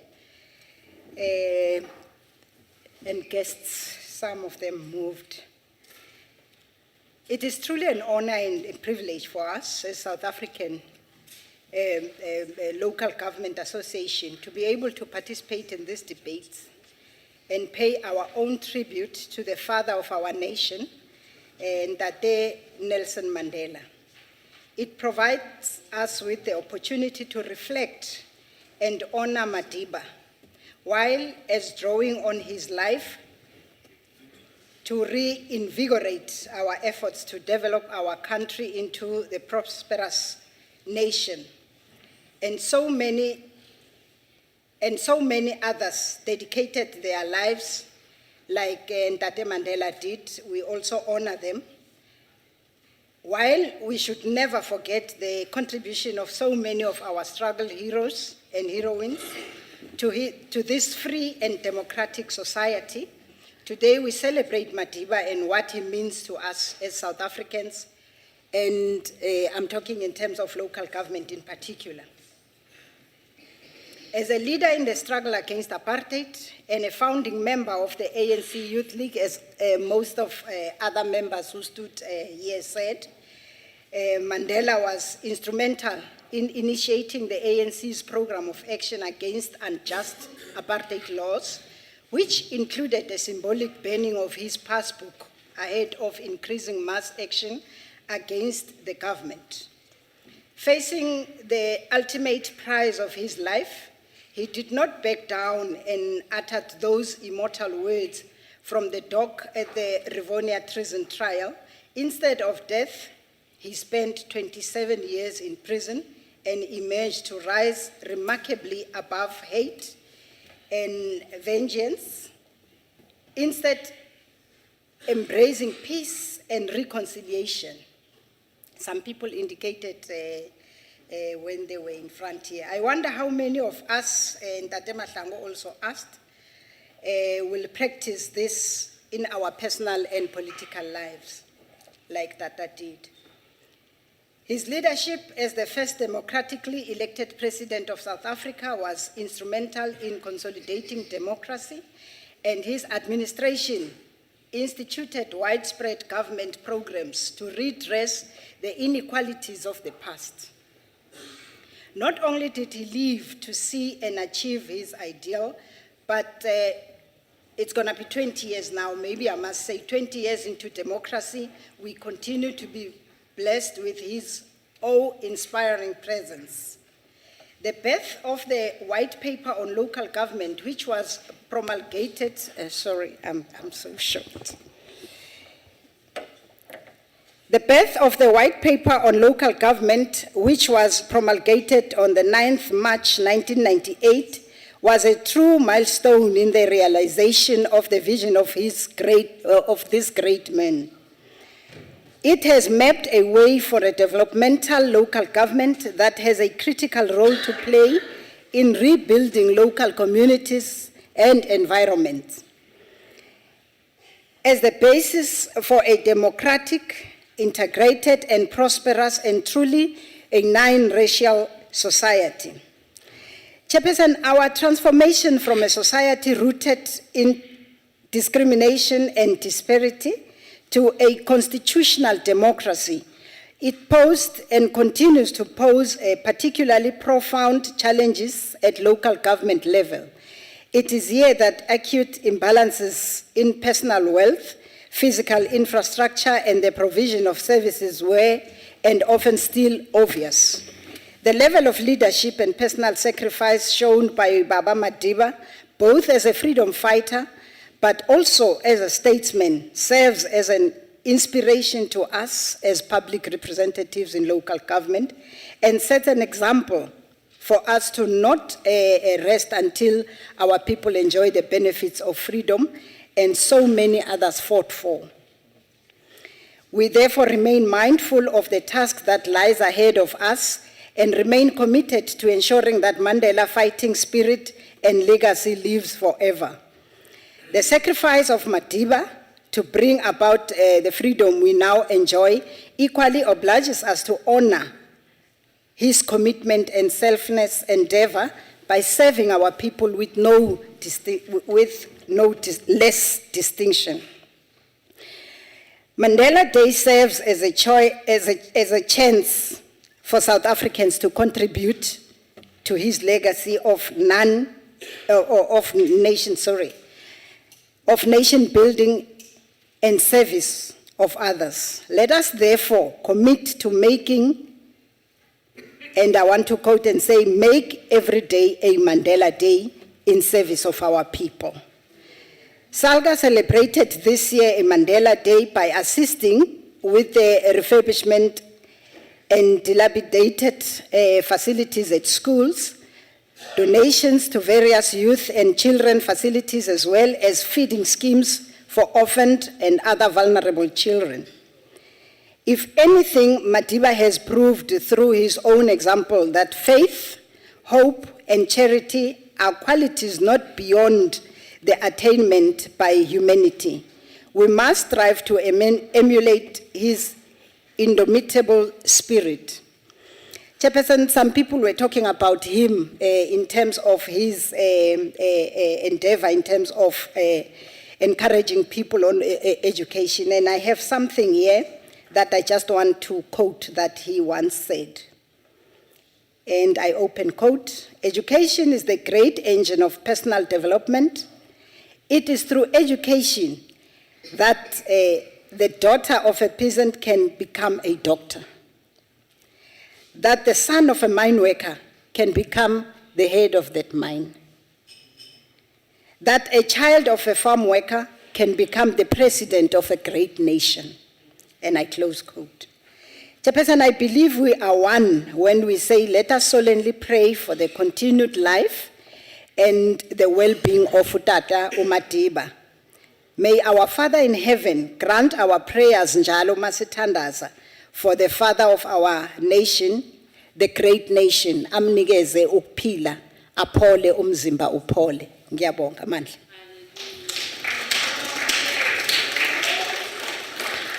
Thank you, Honorable Member. Now call upon the Honorable H. Ficklin.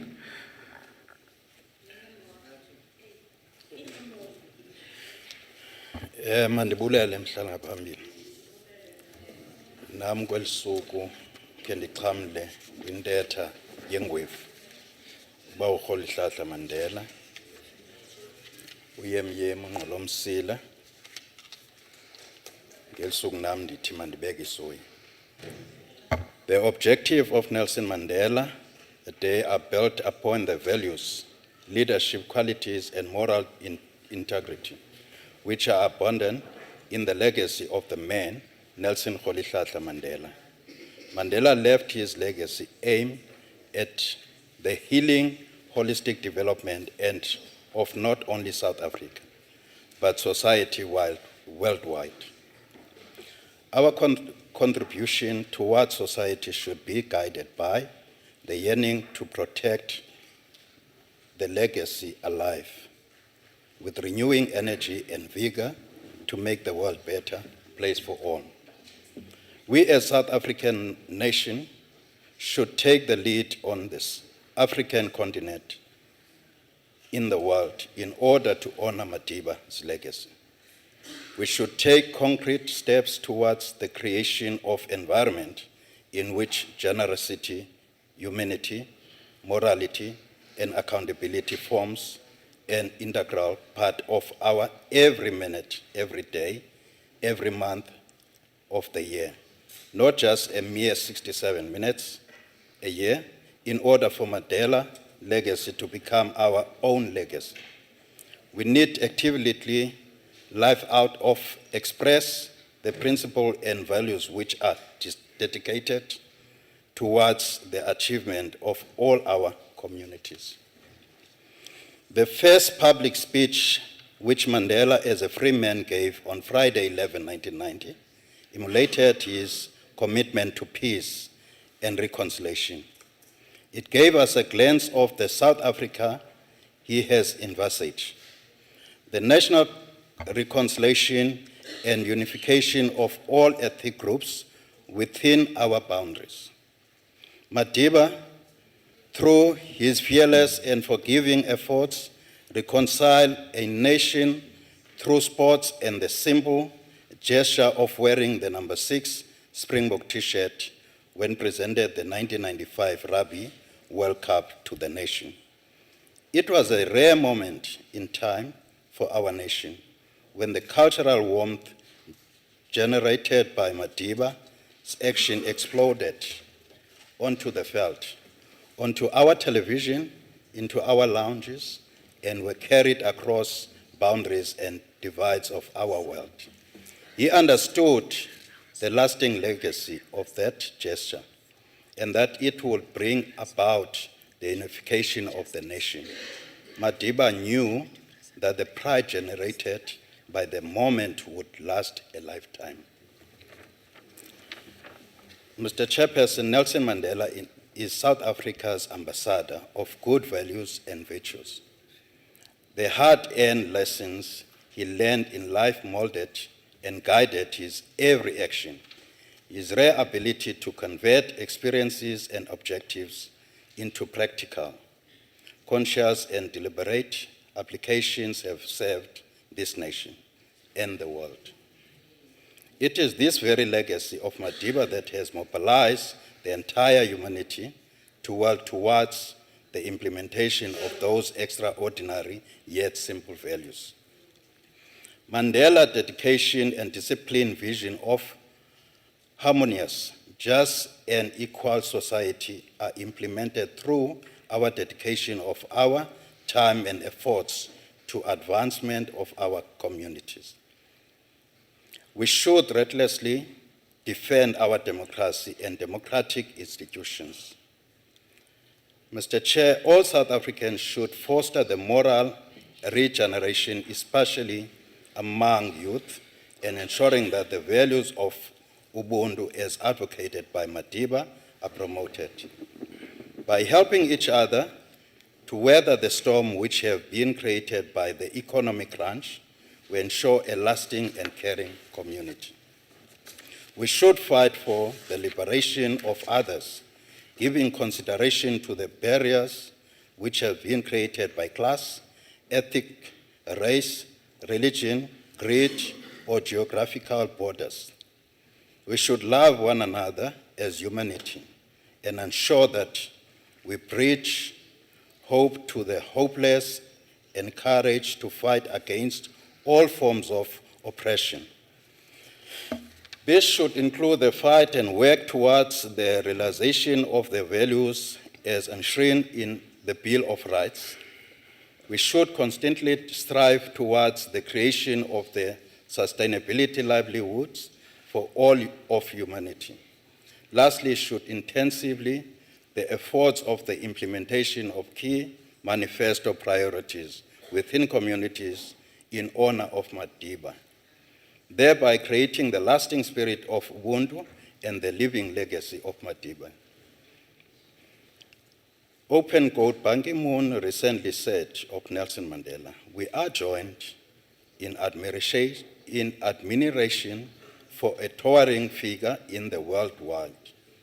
Fight for equality and justice, a model of composition and integrity, a man who took on and then gracefully relinquish the responsibility of power. Close quote. The heart of Nelson Mandela International Day is good work for people and the planet. It is meant to mobilize the human family to do more to build a peaceful, sustainable, and equitable world. This is the best tribute we can pay to an ordinary man who embodies the highest values of humanity. Reverend Jesse Jackson brought praise to Nelson Mandela's commitment and his efforts to achieve reconciliation. While Mr. Mandela placed emphasis on forgiveness and tolerance, he was also determined to continue fighting for social justice. Mr. Speaker, social justice transformation is intentional act. It is because of Mr. Mandela's sacrifice that South Africa is free today. In whichever way the international community pays homage to Madiba, he is firstly a South African, and we, the South African nation, are the heirs to the far-reaching Mandela legacy, and is therefore our duty to keep his legacy alive. The price has been paid, the struggle has been fought. We as South Africans should consciously and internationally make those principles which Mandela stood for part of our daily activities and life, and live every moment towards achieving the goal of the legacy which he has set for us. The legacy that Nelson Mandela leaves South Africa and the wide international community should serve as the catalyst for the ability to foster social cohesion, the essence of nation building, the cornerstone of economic development, and be conducive to include citizens. When last did all the people of our world stand together, united as this year, on July the 18th? Nelson Mandela has inspired and challenged people from all over the world to contribute at least 67 minutes of their person time, service, wisdom, and skills in these global efforts to change the world in a positive manner, and by doing so, make it a better place for all who live in it. Across the world, Nelson Mandela is revered as a moral authority with an unflinching concern for truth. He has embraced enemies and friends alike. He had an unwavering belief in democracy, but could at the same time abide by the majority decision, even when it opposed his own ideas. He also believes that the fundamental of democracy are inclusivity, accountability, freedom of speech, and human rights as conveyed in the Constitution of South Africa. The lesson he learned in his fight against oppression and that to ensure the principles of freedom, the pillars of democracy, as written in our Constitution, should be our most valuable asset and the daily vigor with which we, Nobel Prize laureate Nelson Rolihlahla Mandela, towards above all other leaders in the 20th century history. Your time has expired, Honourable Member. In closing? He has demonstrated how wisdom and patience can triumph over biography and brute force. Madiba is truly the father of the South African, I think. Thank you. I now call upon the Honourable Jacobs.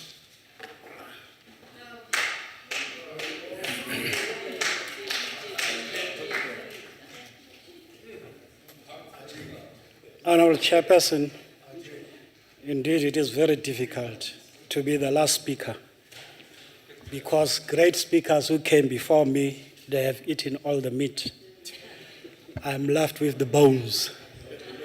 But I'm inviting you to my table to eat the leftovers, which are the bones.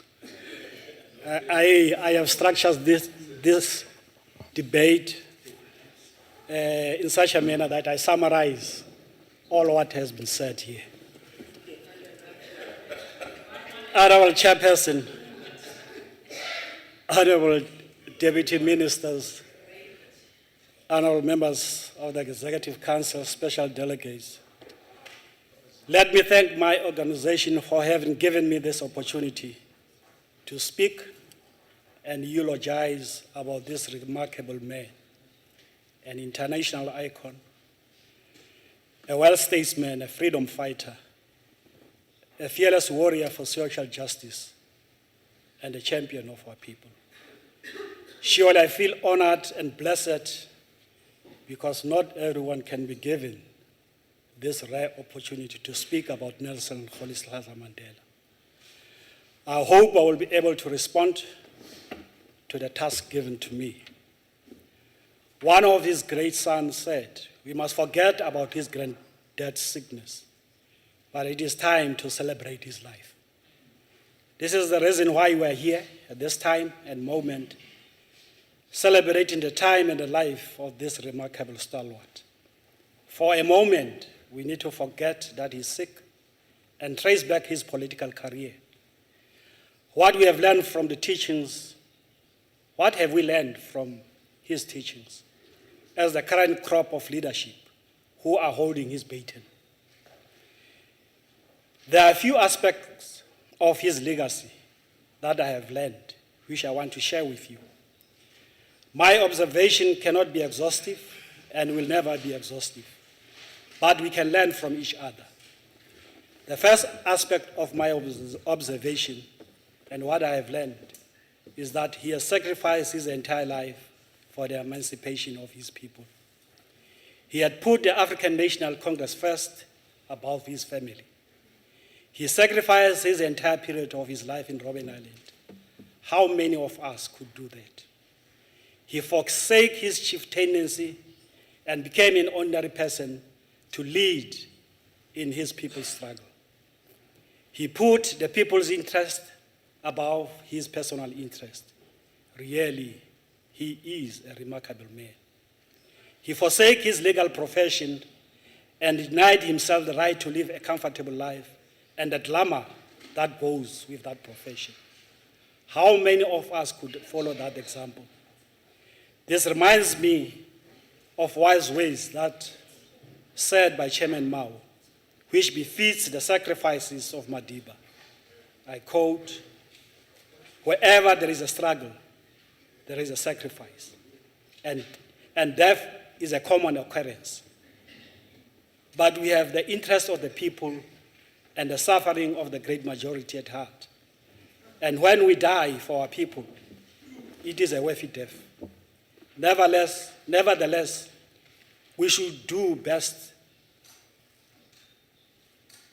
We should do best to avoid unnecessary sacrifices." This is what, close quote, this is what Madiba has done. He has avoided unnecessary sacrifices. That is why he's still alive. The second aspect of my observation that I learned from his legacy is that he subjected himself to the will of a leadership collective. The record speaks for itself because he did, whatever he did or executed was part of a collective with his own comrades. Even the talks with National Party was part of a collective. Even when he was in prison, he never sold out. He always sought guidance and advice from ANC leadership in exile. He even consulted with other comrades in Robben Island on the content and the veracity of his writing on his book, Long Walk to Freedom. How many of us could do that? The third aspect of my observation that I learned from his legacy is the art of forgiving. He forgave those who tortured and persecuted him. He was able to sit around the table and talk peace and not war with them. He was able to assure them that South Africa belongs to those who live in it, black or white, as it is stipulated in the Freedom Charter. He did all this to build unity, reconciliation, and forgiveness in our country. He is known as a great reconciliator. His presidency is known as a period of reconciliation. Even in his sickbed, we have seen unity among all South Africans, black and white, who have rallied behind him for speedy recovery and also wanted to be associated with his name. What a remarkable man he is. We cannot destroy what Comrade Mandela has built. We cannot destroy his legacy. We cannot be like other African countries where they are saying it is our time to eat. We have a responsibility to build this country for the sake of future generation, because ngeke siphelele ngamandla. We have a responsibility to uphold. We have a responsibility to uphold his name, and we may not be like him. But as his grandson Mandla Mandela has said, his boots are too big for everyone. But anyone can bring his own boots to fill up the gap. It is the responsibility of every South African. I'm appealing to members of the African Congress, National Congress, that we must learn to share Mandela with every South African and the entire world, because he is the people's leader. But we must guard against distortion of his history. The media and other political organizations want to project Mandela as if he's an ordinary South African with no attachment to the African National Congress. And whatever he did was on his own volition. They don't want to mention that he's a member of the African National Congress. And he will still be a member of the African National Congress in the next world. We can't distort history if Mandela is born out of Mandela family. We cannot change that because it's factual. Similarly, Mandela is a member of the ANC, has been a leader of the ANC. Nobody can change that. That is factual. He's one of our own, and we will jealously guard against any distortion of his history.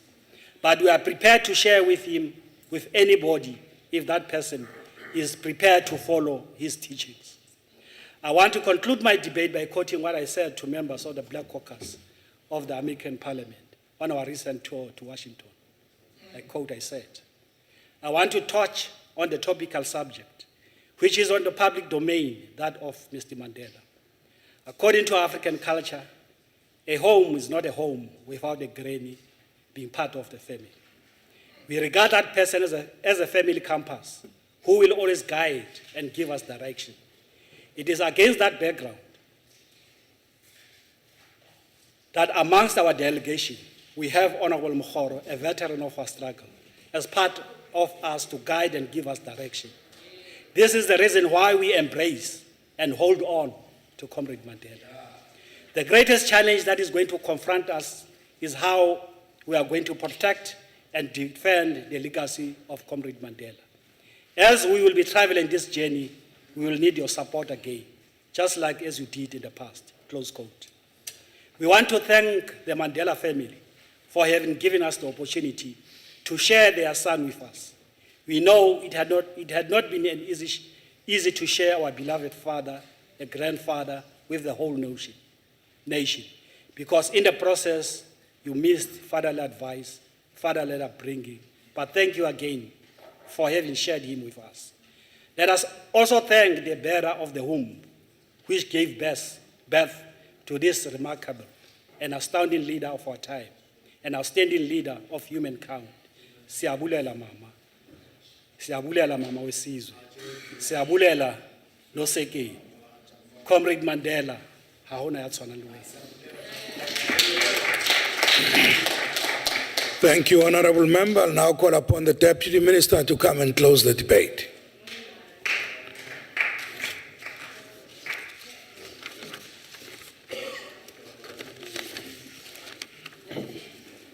Thank you, Honorable Chairperson. I would like to take this opportunity to thank each and everyone for the contributions, the word of wisdom, and refreshing thoughts.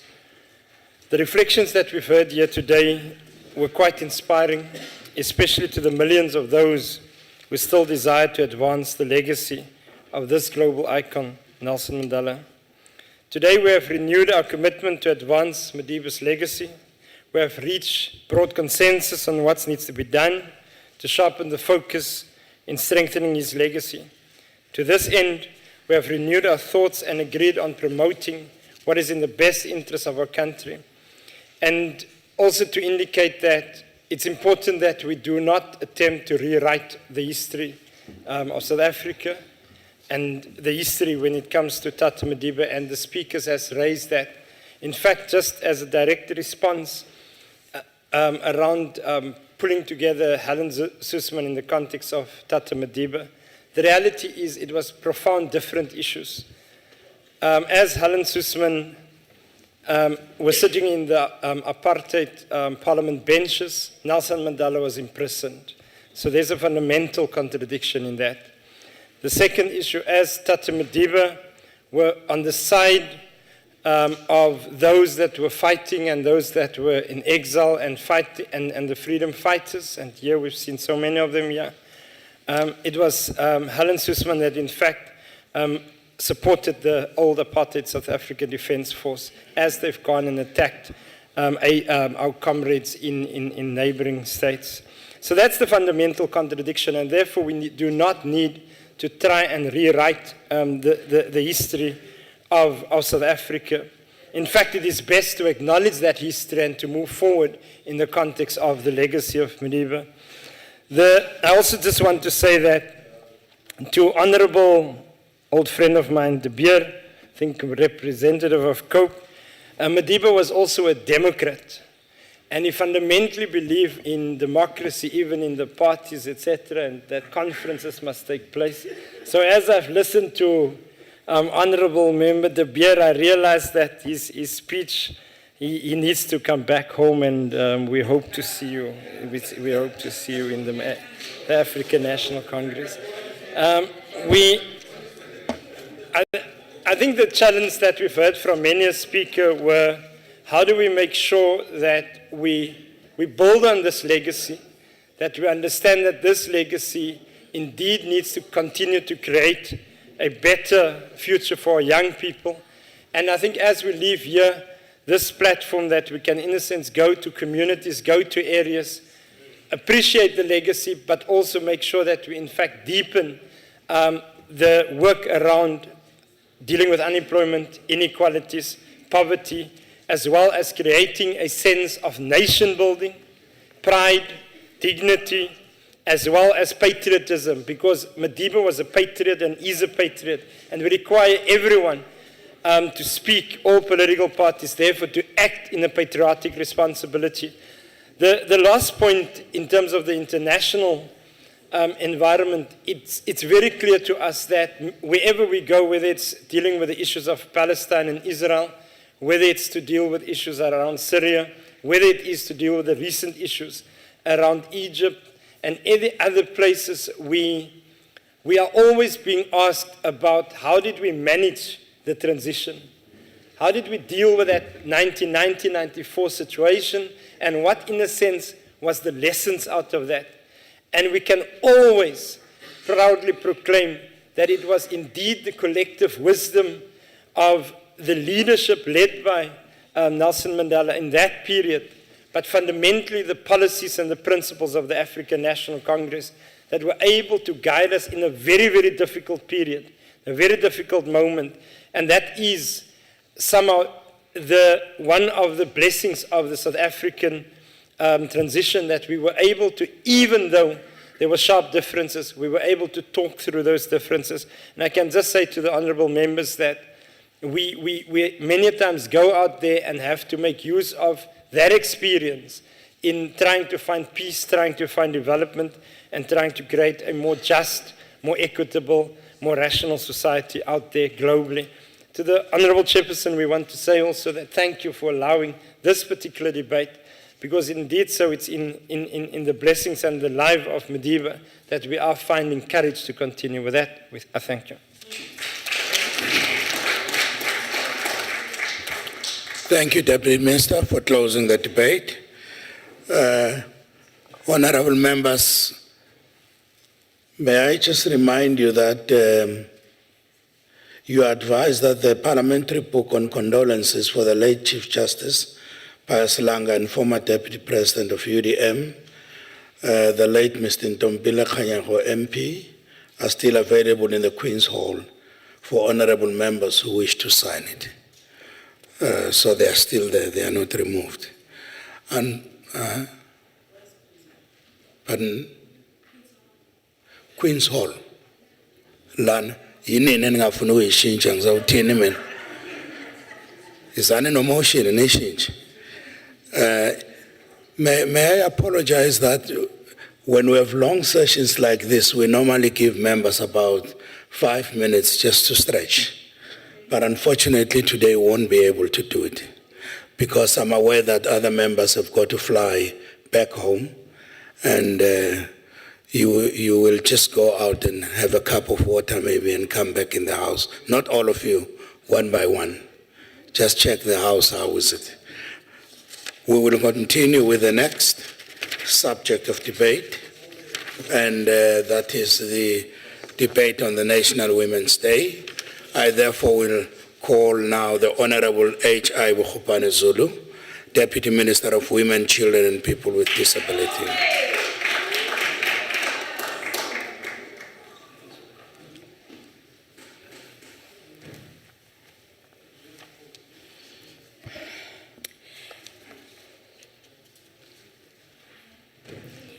Chairperson, honorable members, let's get the sound right. Ladies and gentlemen, of all the evils for which man has made himself responsible, none is so degrading, so shocking, or so brutal as his abuse of the better half of humanity, the female sex. These are the words that were said by Mahatma Gandhi. Every day we witness, as it has become the norm, crimes against women and children, even worse against senior citizens and disabled people. It's become so common that we believe it to be normal. I take this opportunity to extend an invitation to all South African men who have had enough and are bold to say, "Not in my name," to join fellow men on the 24th of August 2013 at the Johannesburg Stadium to be counted as we seek justice for women and children. I call on men to subscribe to the Brothers for Life manifesto that calls for all men to become a beacon of culture, of respect for women, to be positive role models for young boys, and to be leaders in the quest to make our communities healthier and safer. It is time for the nation to hear men say, "No woman shall be raped in my name, no woman shall be infected by HIV and AIDS in my name, no child shall be killed in my name, and no homophobic act will be committed in my name," a dream we can all aspire to. O.R. Tambo once said, "Women have a duty to liberate us men from antique concepts and attitudes about the place and role of women in society and the development and directions of our revolutionary struggle." To this end, we celebrate our sister Matsilo Motsei, who shined the light on the role of men as partners to fight gender-based violence when it was not fashionable to do so. As women, we remain committed to the task. We wish to express our sincere thanks and gratitude to the men's sector in the South African National AIDS Council and those serving in the newly established National Council for Gender-Based Violence. Your understanding of men and their issues and your leadership will ensure that our department develop programs that will take us forward, united in our diversity to find lasting peace and coexistence in our beautiful country, South Africa. Matthew Henry once said, "Be careful if you make a woman cry, because God counts her tears." The woman came out of a man's ribs, not from his feet to be walked on, not from his head to be superior, but then his side to be equal, under the arm to be protected, and next to the heart to be loved. And I hope all the men in the house will pass it on to all those that are supposed to be here and are not here. Chairperson, an assumption was made that women can simply be mainstreamed into a polluted stream. Unfortunately, women are changing the stream. They are making it clean and green and safe for all, where every gender, race, creed, sexual orientation, age, disability, urban, rural, rich and poor would thrive. But the truth is, none of us were prepared for the response from women, nor did we anticipate the tools they needed to clean the stream and create a sustainable environment through the realization of their economic social rights. Honorable members, where are we currently? The 2012 Women in Leadership Census report conducted by the Business Women's Association based on a survey of the JSE-listed companies, state-owned enterprises, and some government departments shows that women in private enterprise occupy 4% of CEO or MD positions, 6% of board chair positions, 17% of directorships, and 21% of executive managers' positions. The report found that women in executive management positions were more likely to be white than black, and women holding directorships were more likely to be black than white. You can parachute women into non-executive director positions. However, having them as directors is not really empowering women in the workplace nor alleviating inequality. They may be influential, but they don't necessarily have impact. It should be noted that growing women through the ranks is important. The question is, are we collectively ready to make the required investment? So far, it is only the African National Congress and its policies that is providing the requisite tools to clean the stream and get us there. To this end, we celebrate our sister, Nonkululeko Koboto, as the first black woman chartered accountant and the founder of Koboto Incorporated, who is now the executive chairperson of Sizwe Nzaluba Bogoto Incorporated, the fifth largest economic accounting firm and the largest black-owned accounting firm in South Africa. She remains a transformation leader and a pioneer who champions change in the economic space. The social gains are never handed out. They are normally seized, and she did just that. William James once said in 1810, greatest revolutions of our generations is the discovery that human beings, by changing their inner attitude of their minds, can change the outer aspects of their lives. As we commemorate 100 years of women's struggle, we take this opportunity to salute women of the past, present, and future, whose broad shoulders we stand firm.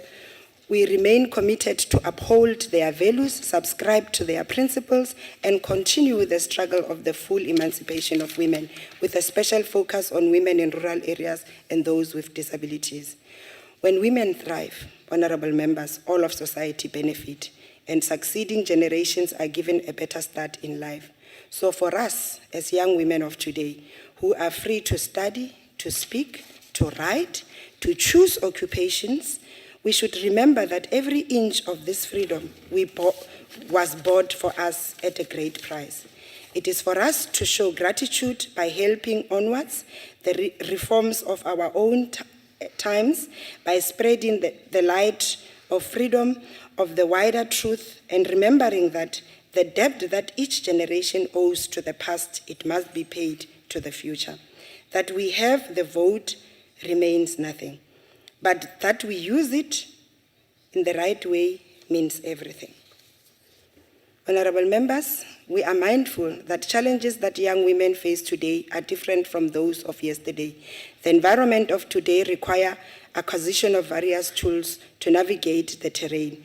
Gender-based violence, HIV and AIDS, intergenerational sex that increases teenage pregnancy, young women heading households, substance abuse, poverty, and unemployment remains among the many challenges that they are supposed to face. Kofi Annan once said, "There is no tool for development more effective than the empowerment of women, and gender equality is critical to the development and peace of every nation." And as South Africans, we yearn for that. Chairperson, despite the many challenges women still face, we also have a lot to celebrate. From the times when women were cooks, and when men came along, they became chefs. When women were gardeners, and when men came along, they became farmers. When women were drivers, and when men came along, they became chauffeurs. When women were just caregivers and nurturers, but when men did it, they became medical professions. Women as a symbol to complement a man's status, just stand next to him and smile. Women's place was in the kitchen and men's in the boardroom. The above reflects how women's work is devalued economically, but when men enter the same space, it becomes a commercial and economic activity. The times have changed, where the destiny of a girl child was determined on the basis of the economic status of her family. And the father and the mother will sit around the table and say, okay, we'll educate the boy child, enable him to look after his family. After all, he's the provider. Don't worry about the girl. She will find a rich man one day who will marry her.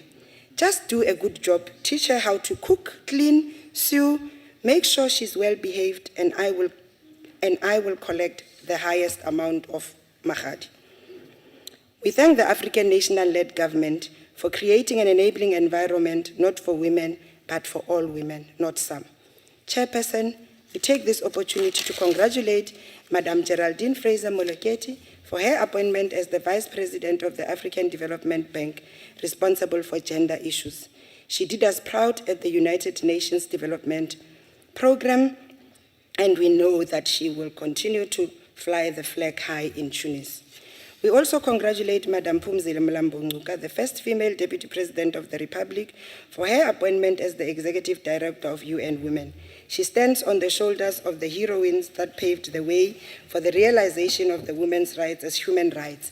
We believe, and we know, and we have no doubt that she will make South Africa's women proud, as we believe that each time a woman stands up for herself, without knowing it possibly, without claiming it, she stands up for all women. As we celebrate Africa Women's Day, as we celebrated Africa Women's Day yesterday, the connection between women's human rights, gender equality, socio-economic development, and peace, this connection became increasingly apparent in our current times, especially for the African continent. Therefore, women's empowerment is intertwined with respect for human rights, as Dr. Nkosazana Dlamini Zuma continues to show us as she leads the African women. Chairperson, honorable members, as I conclude, I invite honorable members to the different Women's Month activities. I'm reminded by the words of Nelson Mandela when he said, "For as long as poverty, injustice, and gross inequality persists in our world, none of us can truly rest." The same applies for the emancipation of women. I thank you, Chairperson. Thank you, Honorable Deputy Minister. May I therefore call on Honorable Dewar to continue the debate.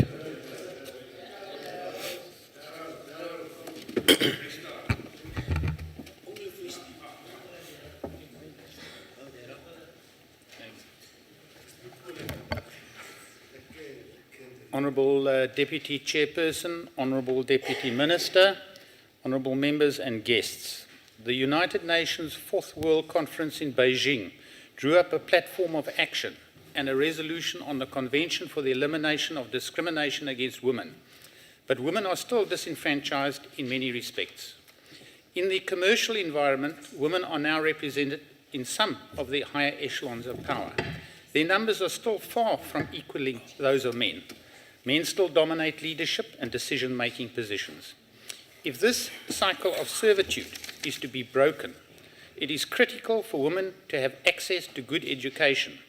Literacy is the key to women's participation in decision-making and improving families' well-being. Illiteracy remains a challenge to achieving empowerment. Women are more likely than men to be illiterate, with 23.2% of African women and 16.7% of coloured women older than 20 still functionally illiterate, according to the 2011 census. Whilst it has been argued that this is not gender inequality, but overall unemployment, it is clear that unemployment in South Africa is gendered, and that women are at a higher risk of unemployment. Although women constitute half of the labour force, they only have 21.4% of all executive managers and 17.1% of all directors across the country. Deputy Chair, in South Africa, as is the case in Africa in general, access to land is a fundamental issue for women. Land is significant for rural women because it is a basic resource determining their living conditions, economic empowerment, and to some extent their struggle for equity and equality within a patriarchal society. It is agreed that without rights to land, women's economic and physical security is compromised. Access to land for women is directly related to the important role they play in the rural economy, especially in agriculture. In addition, rural women face the challenges of water scarcity and access to support services. According to the International Fund Coalition, women in developing countries own less than 2% of all land and receive less than 5% of all support services. Historically, land titles were registered in the name of a male household head, regardless of a woman's contribution to the household. It is therefore important that discrimination against women's land ownership be addressed because it contributes to women's low social status and vulnerability to hunger. Some 5.4% of all South African women, in addition, have a disability. There is a need to ensure that the formal sector accommodates the needs of people with disabilities. Statistics on the level of employment amongst disabled women are not readily available. Deputy Chairperson, female-headed households earn significantly less than men. The average household income for a male-headed household in 2011 was 151,186 rands per annum, in stark contrast to the average female-headed households who earned less than a half, 70,830 rand per annum. More than half of all female-headed households earn less than 9,887 rand per annum. Although the minimum wage has recently been increased, it still remains too low for many women to support their families.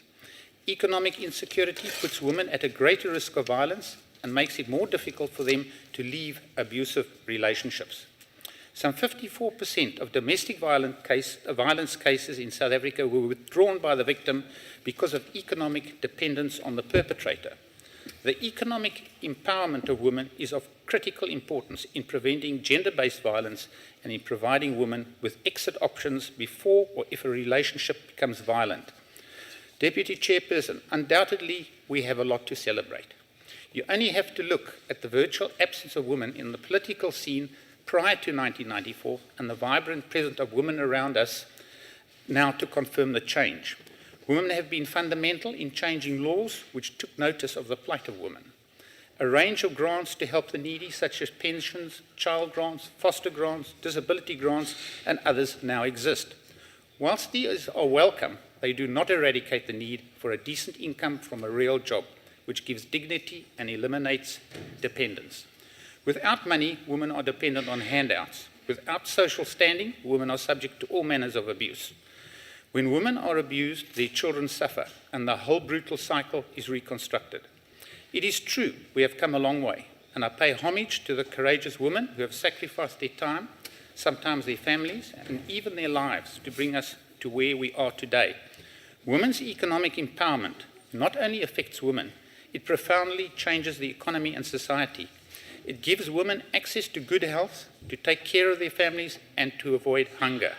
It also builds women's confidence and ensures that young women are able to look up to female business leaders, particularly in the civil society and other officials.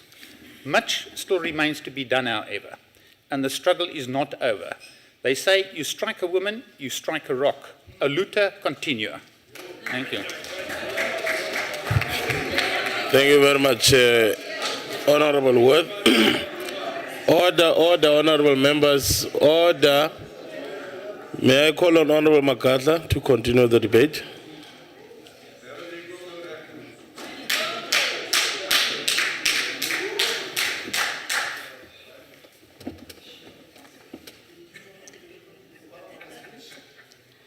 Honorable House Chairperson, Honorable Permanent and Special Delegates of the NSOP, Honorable Deputy Minister, Salka Councillor, distinguished guests, I'm very happy to participate in this debate, which takes place within the context of the theme, Unity in Action for the Advancement of Women's Socio-Economic Freedom. The theme is informed by this year's celebration of the 57th anniversary of the Women's Anti-Past March to the Union Buildings in 1956 that led to the month of August being declared the National Women's Month in our democracy. This theme will play a critical role in guiding the proceedings of this debate to take a center stage and will further set the tone for a reflection on the advancement of women in matters of socio-economic freedom. Honorable members, the Women's Day celebration remains a critical and significant event in the political history of our country because it is reserved for the celebration and the commemoration of the struggles of women for a non-racial and non-sexist democratic South Africa. When acknowledging the importance of the Women's Day, the first democratically elected president of the Republic, Dr. Nelson Mandela, once said, open quote, "We have declared 9th August as a national holiday.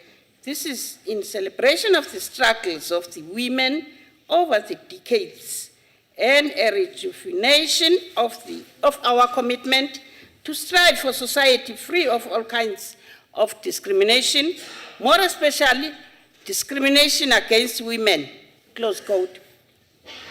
Honorable members, the sacrifices that were made by women before and after the formation of the African National Congress, and in particular in 1956, women have provided us with a direction to talk about the role of women in the new dispensation. And it is with these reasons that women can today boldly say nothing about women without women. You strike a woman, you strike a rock. Wathinta abafazi, wathinta imbogo.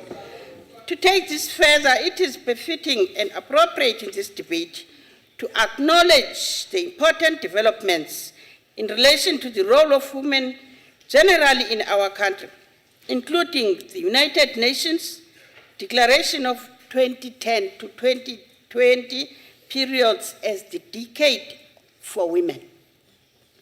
As we celebrate Women's Day, we also celebrate the achievements and the ascendancy to power of the following women. Dr. Nkosazana Dlamini Zuma was in 2012 appointed as the first African woman chairperson of the AU Commission. Ms. Phumzile Mlambo Ngcuka was recently appointed as the head of the United Nations Gender Equality Body, a body for the empowerment of women. Geraldine Leggett and the others.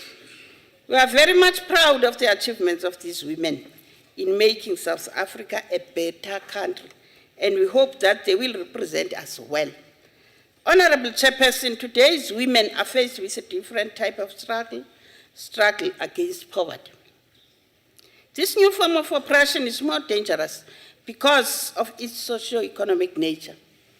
As we understand that South Africa is faced with challenges of being an unequal society and having observed that women are at the lowest paid levels of employment and that wage gaps are widening, we must continue to create enabling involvement for women by negotiating process and provide training and support.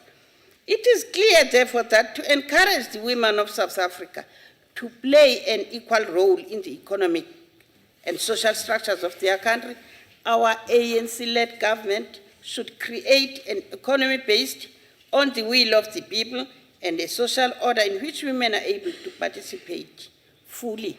No other government can do that except the ANC. This empowerment must mean that the ordinary women should be freed from the daily difficult tasks. This emancipation must mean that we should make necessary progress to education, skills, and information so that they can participate meaningfully in the economic and social development opportunities that are available in our country. In order to achieve the unity of action for the advancement of women's socio-economic freedom, we must support our government to achieve the following objectives, which are meant to enhance the socio-economic freedom of women. Women must be empowered through human resource training. Women must have adequate access to finance and financial institutions. They must be assisted to change their conditions out of the second economy. They must also be assisted to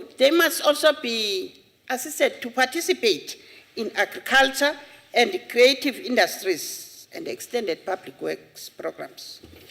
More and more opportunities should be created for women to enter the mainstream economy, including the banking sector, to invest more in women-led initiatives. Honorable members, we are also concerned about the continued exclusion and underrepresentation of women at the executive level of many corporate companies.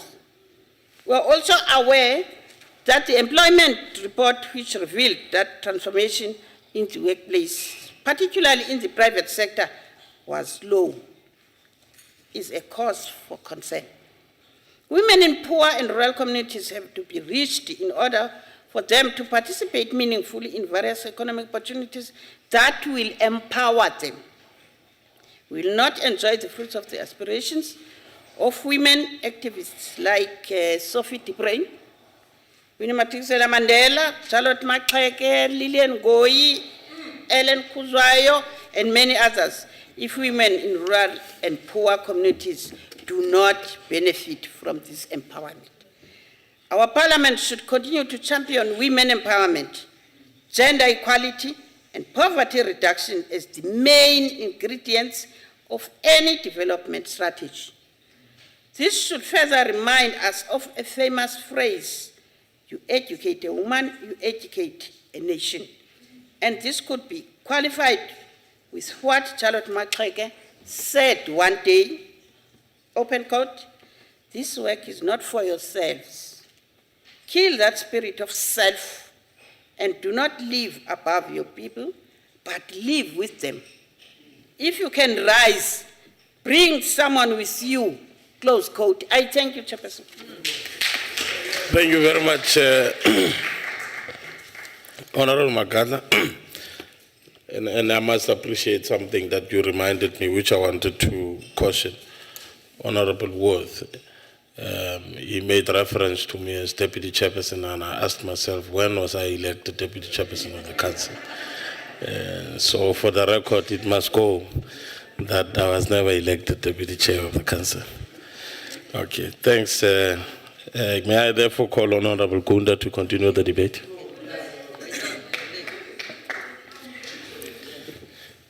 No, there must be 3 minutes here. Time is wrong. Thank you. Honorable House Chair, Honorable Deputy Minister, colleagues, ladies and gentlemen. Indeed, when we talk about unity in action concerning women advancement of women in socio-economic freedom, I believe that all of us who are here today, we are here because of mothers. And we need to respect and honor that. The first thing that I would like to say, women doesn't need to beg assistance. We need to give it freely because they have given us life freely through the grace of God. The majority of our people in South Africa, in the poorest of the poor, are in rural areas. And I believe, and I will keep on saying this, when it comes to develop our people, to empower our people economically, we must put and give them the money and the assistance, what they need, administration training and assistance, because our mothers was never lazy to work. They brought us up without money. Today there's opportunity to empower them. And if you empower the women of the rural areas, they will in turn empower the other people with them. Because it's only women that can look after other women. and after other peoples. Because it's our mothers that looks after us, and we are here today and educated here today because of what our mothers did, the sacrifices that they did. We keep on talking about men, men, men, men. I'm a man. But women played a very, very important role in this struggle that we have today. This freedom that we have. We are standing here today because even Nelson Mandela, if it was not for his mother and his wife, if it was not for Albertina Sisulu, if it was not for Edward Tambo, Lillian Ngoy, and all those people, we wouldn't have been here today. So all I would like to say, it's very important, Honorable Chair, and I would like to say, and I would close with this one. Indeed, we can win and evaluate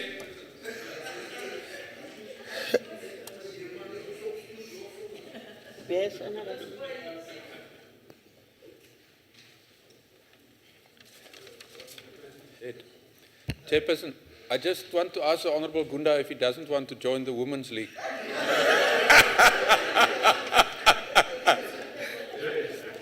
You may continue. No, Chair, let me just answer my colleague. I don't want to join the Women's League because the Women's Leagues are part of me. The Women's League are part of me. Don't respond to that. So all I would like to say, it's time that we really need to assist our people in rural areas. It's time we take the development to the rural areas and spend money on our people, money that is well spent, and tomorrow the government can look back and say, we were part of the upliftment of those people because they are going to build and grow the economy for tomorrow. We need to help our people, assist them, and train them and educate them. I thank you. And I'll call upon Honorable Mateme, Chairperson.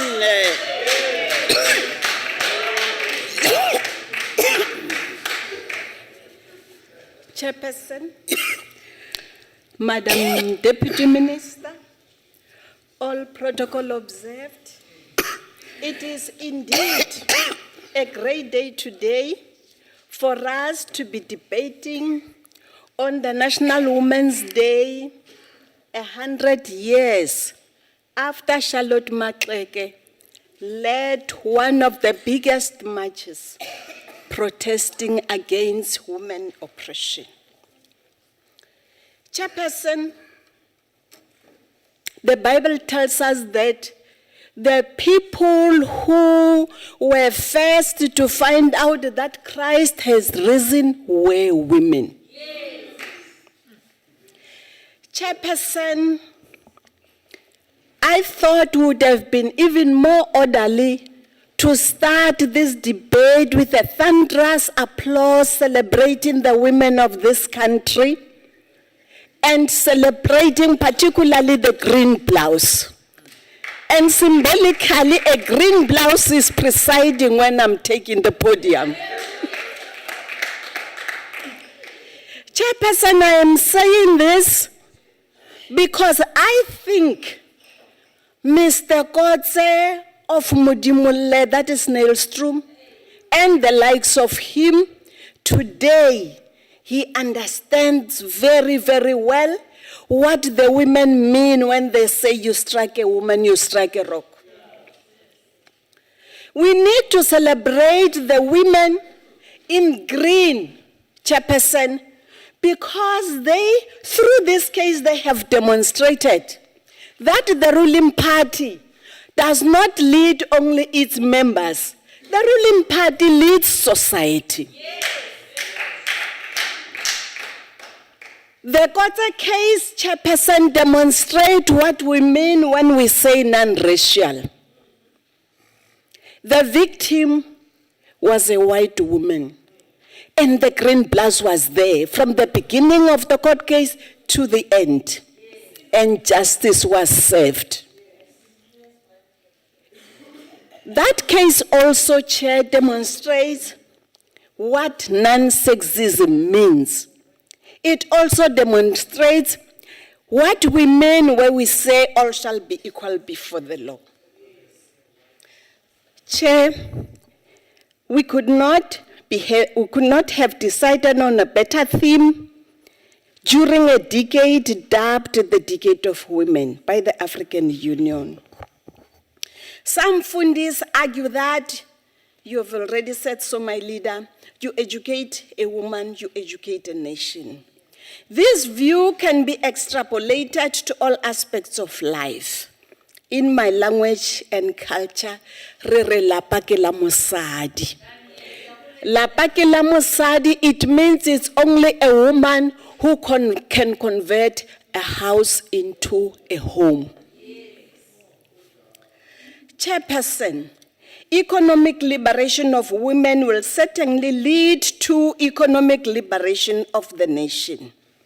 This view, however, must be interpreted in line with Chapter 2 of the Constitution of the country, our Bill of Rights. Chairperson, lack of economic independence leads to social bondage for women. Some women stay in abusive relationships simply because their livelihoods depend on the abusers. Therefore, Chairperson, socio-economic freedom for women depends on their ability to participate meaningfully in the economic activities of the country. From time immemorial, however, Chairperson, women have been tilling the soil, producing food for their families. This activity, Chair, should be modernized, accelerated, funded, and closely monitored. Research, Chairperson, has shown that for each job created by mining, agriculture creates 8. Mining comes to an end, but agriculture is forever. And we therefore propose, Chairperson, that while the issues of land ownership are being attended to, let the question of land use be the focus to enable women to continue producing food for their own families. And that, to an extent, will assist in breaking the cycle of poverty. Chairperson, the last Lekgotla of the ruling party unanimously agreed that from now onward, tough protections amongst ministers will be history. I may be revealing secrets here, but this is a fact. The ruling party listens when communities talk, it listens even when the opposition benches talk, and therefore we did go into an introspection session, and we've found the next trajectory as to how we're going to lead the people of this country. Chair, how far have we come to date? On the education front, Chairperson, the 2010 country report on the Millennium Development Goals, as well as our matric results from the last 3 years, indicate that the girl child is emerging as capable in her own right. We will remember that the top learner in 2012 was a black African girl. Coincidentally, she comes from the street I live in. Just coincidence. The other day, Chairperson, I also listened to the Minister of State-Owned Enterprises addressing the youth in the studio. And one of the first questions directed to him was by a young woman.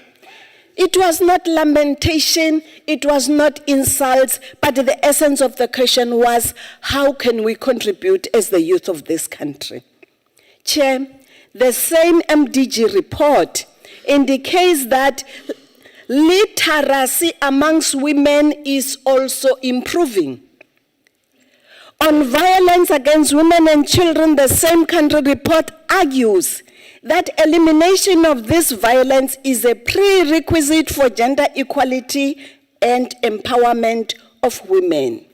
The report further argues, Chairperson, that follow-ups by mothers and fathers on school and extracurricular activities of their children reinforces family ties, favors socialization at home, and reduces the risk of violence and aggression in the streets. However, Chairperson, what I think the report is missing is the fact that a greater sector in our communities, in our country.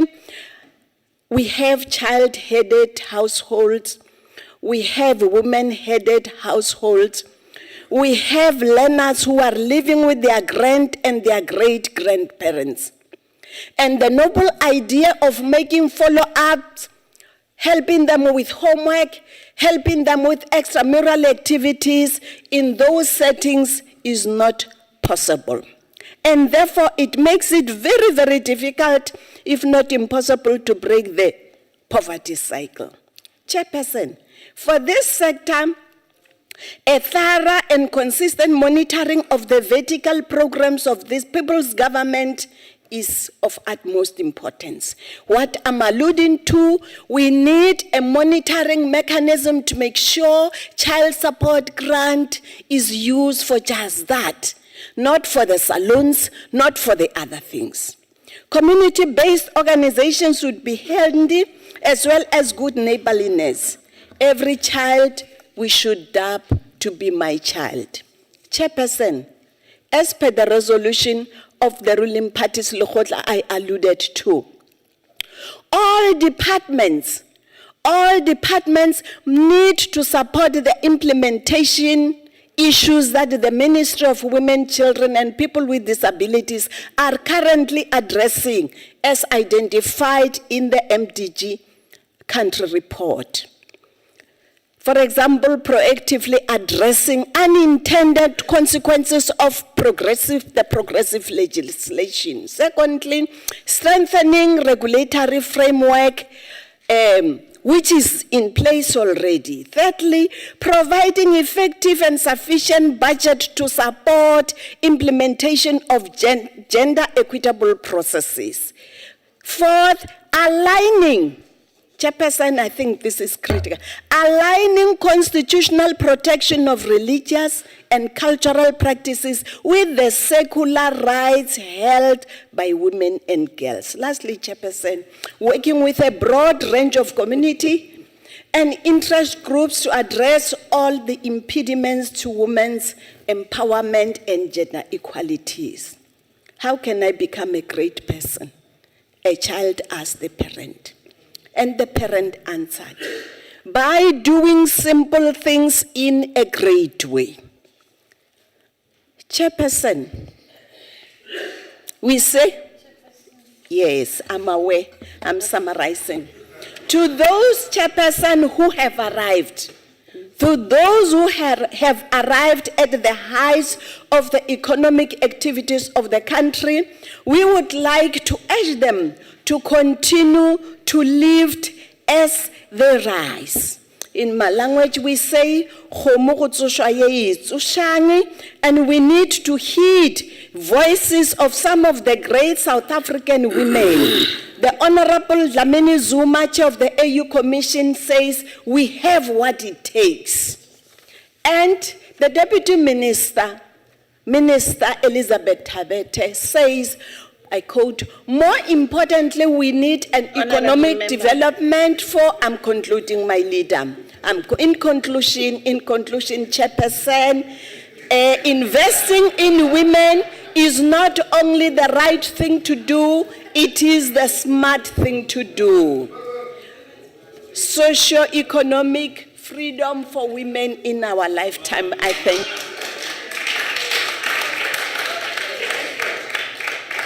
Honorable Makunyan.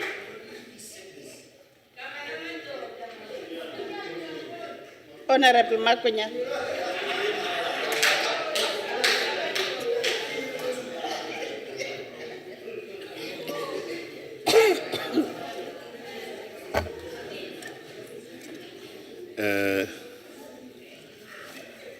Sorry about that.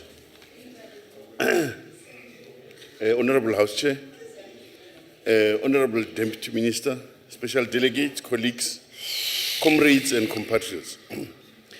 It's a singular honor to participate in this debate to mark the 57th anniversary of the 1956 March of Women on Union Buildings. It is time again to remind ourselves that our liberation will never be complete unless it involves the total emancipation of women from the shackles of patriarchy, class exploitation, and national oppression. We also have to remind ourselves that the position that women occupy today was not handed to them on a silver platter. They earned it, they struggled for it, and they sacrificed for it. Honorable Chair, throughout the colonial and apartheid era, the migrant labor system marginalized them. It was designed to depress wages by separating workers from their families. The women were forced to remain in the rural hinterlands and their families to subsist on the land in the overcrowded and undeveloped Bantustans, which were characterized by malnutrition and disease. These women who were enslaved by the system had to spend up to 8 to 10 hours a day gathering water and firewood, cooking, looking after children and the sick, washing up, and with no time to do anything else. Those who managed to break out of this system and travel to the urban centers were regarded by the regime as superfluous people with no prospect of getting housing legally. They were forced to live in backyard shacks and in squatter camps. They were insecure and illegal, facing past raids, bulldozers, and forced removers. But, Honorable Chair, their insecurity made them an ideal source of cheap labor. They could be paid lower wages, they could lose their jobs if they became pregnant, and they were sexually abused at work and by the police. Throughout all this, they also faced hostile and negative attitudes from their male fellow workers who regarded them as belonging to the kitchen and not in the trade union movement. Women thus experienced the worst of the poverty and deprivation of apartheid, its brutal and rigid control of people's lives even more harshly because they are women. It is out of this realization that our movement came to the conclusion that the struggle for women's emancipation had to be waged on 3 fronts: against national oppression as black people, against capitalist exploitation as part of the working class, and against patriarchy as women. Thus, our movement, in the course of its evolution, came to define the emancipation of women as an inherent and inalienable and defining feature of our struggle for national liberation, for a united, non-racial, non-sexist, and democratic South Africa. Throughout the 20th century, side by side with the struggles against dispossession, political and social exclusion, the women also waged their own struggles against acute shortages of housing and food, against passes, rent, and bus fare hikes, inflation, and war. The names of Charlotte Maxeke, Dorota Mann, Josie Mpama, Ray Alexander, Rahima Ali, Hilda Bernstein, Lillian Goyi, Aida Mtwana, Sophie Brown, Mama Lydia Komapi, and many others stand out like shining beacons in the long history of our struggle. The women of our country led the struggles for housing in Soweto in the 40s. They led the bus boycotts and rent boycotts in Alexander and other townships. They fearlessly joined in the Defiance campaign and the struggles against Bantu education. They fought courageously against the introduction of passes for women and enthusiastically joined in the campaign for the real Congress of the People that culminated in the adoption of the Freedom Charter in 1955. The 1956 march on the Union Building was a way to challenge the illegitimate and increasingly discredited apartheid regime. Women never sat back when their menfolk were charged with treason. It is an echo of the patriarchal attitude that still prevail among us, that the history of the women's struggles are not told in their full detail, but as a subtopic or even as a footnote. It was a reflection of this attitude that at its foundation, even the ANC did not accept women as full members. It was only in 1943, at the 1943 National Conference, that women were granted full membership.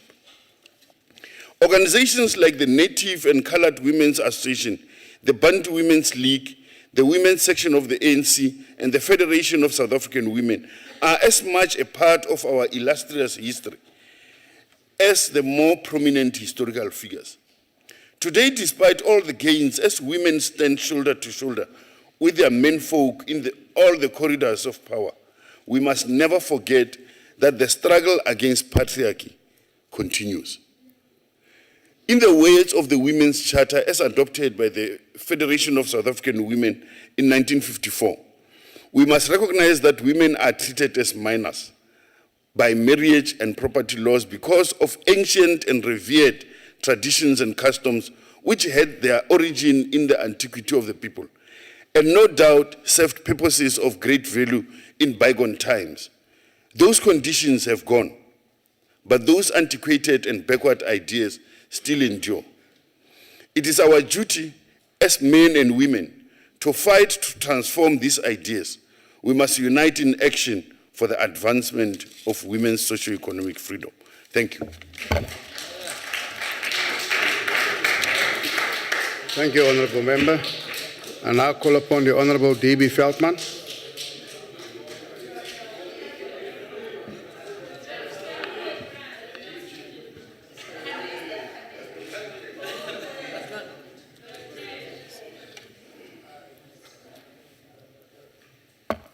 Honourable Chairperson, Honourable Members, Honourable Deputy Minister, Congress of the People firmly believes that Parliament should keep the 4th United Nations World Conference on Women in Beijing, 1995, in sharp focus.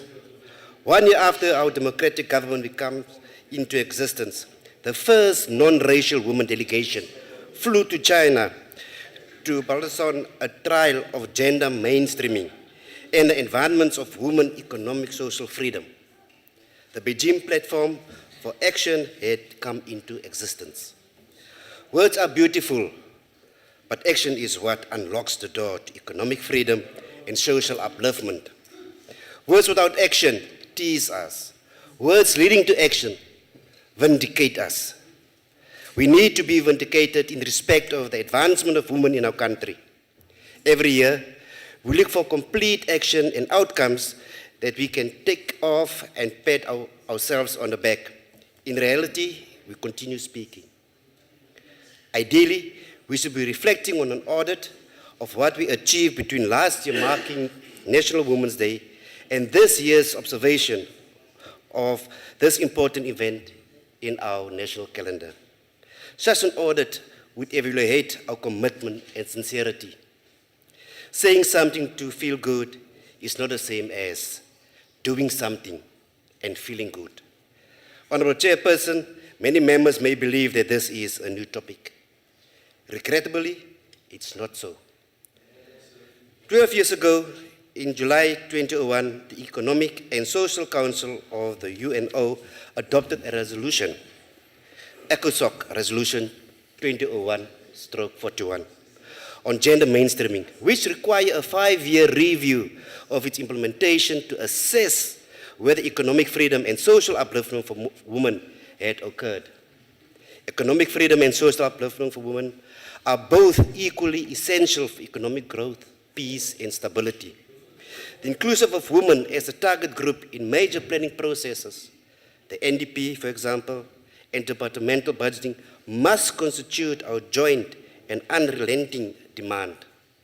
ECOSOC has repeatedly recognized planning as being fundamental to the accommodation of women's concerns for education, training, economical opportunities, as being an integral dimension of the design, implementation, monitoring, and evaluating of politics and programs in all political and economical spheres so that women and men benefit equally. Inequality is not perpetuated. Chairperson, let us resolve here that the NDP and all government budget plans take on board the need to emancipate women economically and allow them to earn such social standing through economic empowerment that henceforth women are viewed as the equal of men and worthy of all independence and respect that my generation has unfairly had from the beginning of time. The Congress of the People stand in action and clear outcomes that can be ticked off in respect of the achievement of women's socio-economic freedom in our democratic South Africa. I thank you. Thank you, Honourable Member. I now call upon Honourable Councillor Mabua Boltman from Salga.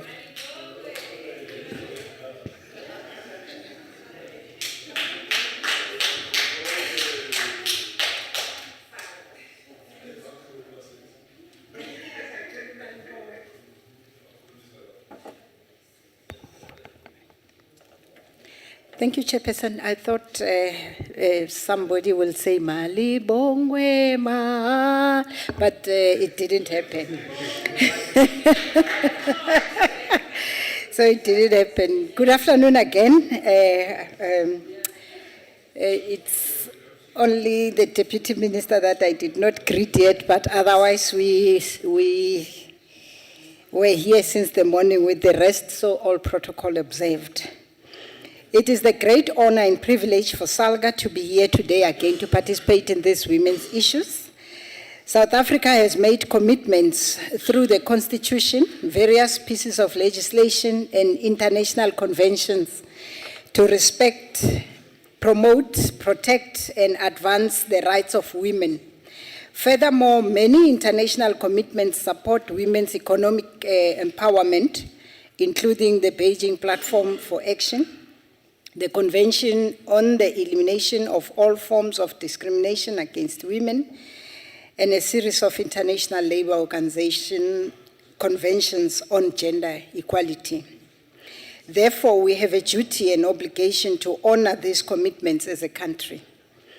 As Salga, we are proud to be part of a country that has some of the most progressive policies that are aimed at advancing women's empowerment and gender equality. However, the translation of theory into practice, as well as of policies into implementation, has presented specific challenges that have hindered progress and implementation of policies, in particular the entrenchment of women's rights and economic empowerment mechanisms that will ensure gender equality. To this end, we have undertaken to institutionalize our advocacy processes through the formation of Salga Women's Commission. In noting the reversal of the 50-50 gains, Salga has made commitment to overcoming challenges faced by local government through strengthening the intergovernmental relations, its processes in fostering unity for the advancement of women's empowerment. While significant strides have been made to empower women and promote gender equality, women still bear an uneven burden of the triple challenges of poverty, inequality, and unemployment. Women continue to be marginalized and discriminated against in terms of economic opportunities and the labor market.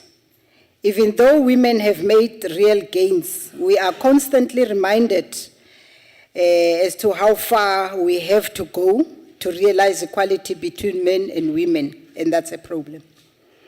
World leaders recognized the pervasive, oh my apologies, I wrote this now as I was sitting there because I was coming for the first one only, but now I can't read. The world leaders recognize the pervasiveness of discrimination and violence against women and girls, of course, because we are, I think we are leaving our girls out and they are vulnerable. If you think of human trafficking and all that, our girls are seen to be the ones that are used, and really, I don't know, we must have a weapon or a framework that will talk in terms of that.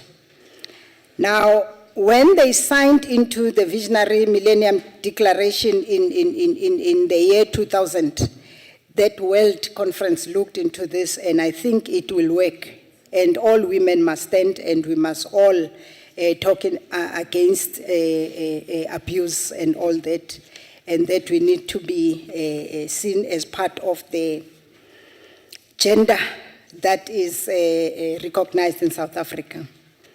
Among the 8 Millennium Development Goals, they included a goal to promote gender equality and women's empowerment at the World Leaders Conference. With these goals set to expire in 2015, we are now in a race to achieve them. We are also in the midst of a global conversation about what should replace, because if we look in terms of this year and next year, we do not have enough time. Now we need to look at what is it that we are going to put in place to replace those goals that we set. And I am aware that we have advanced and we have achieved a lot, but there is a lot still that we need to do. In a new post-2015 development agenda, we must build on the achievements of the MDGs while avoiding their shortcomings. The discussions to shape the post-2015 global development agenda offer a real opportunity to drive lasting change for women's rights and equality. Investing in women's economic empowerment sets a direct path towards gender equality, poverty eradication, and inclusive economic growth. Women make enormous contributions to economies, whether in business or farms, as entrepreneurs or employees, or by doing unpaid care work at home, but they also remain disproportionately affected by poverty, as well as discrimination, and they are so much exploited. Gender discrimination means women often end up in insecure, low-wage jobs and constitute a small minority of those in senior positions. It limits participation in shaping economic and social policies. It restrains access to economic assets such as land and loans, and because women perform the bulk of household work, they often have little time left to pursue economic opportunities. One critical area of focus involves advocacy to measure women's unpaid care work and to take actions so women and men can more readily combine it with paid employment. Macroeconomic and social policies are crucial instruments guiding the achievement of women's empowerment and gender equality. Given wide gaps between women and men in access to jobs and other economic assets, policies deliberately crafted to close this stand a far greater chance of improving women's lives and advancing gender equality. I just want to, I'm almost there. The South African National Development Plan 2030, released in 2011, stresses the vital or importance of partnership and active citizen participation in all aspects of governance, especially in processes driven by local government. It is the duty of the state to create an enabling environment for engagement and the responsibility of active and organized citizens to hold government accountable through active participation. And if we do not participate actively, that will never be realized, even if we can point at government and the like. But it's us as women who must also push and get support from our counterparts.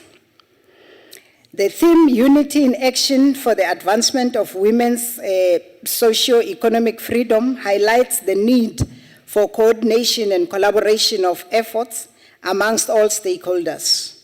I'm mentioning the government departments, civil society, organizations, and private sector. It moves the discourse beyond issues of parity or representation into a more sustainable and dynamic terrain, which places the socio-economic advancement of women as an essential ingredient for development.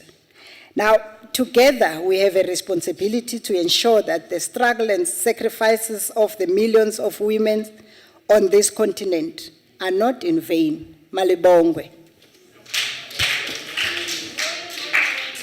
Thank you, Councillor Mabua Boltman.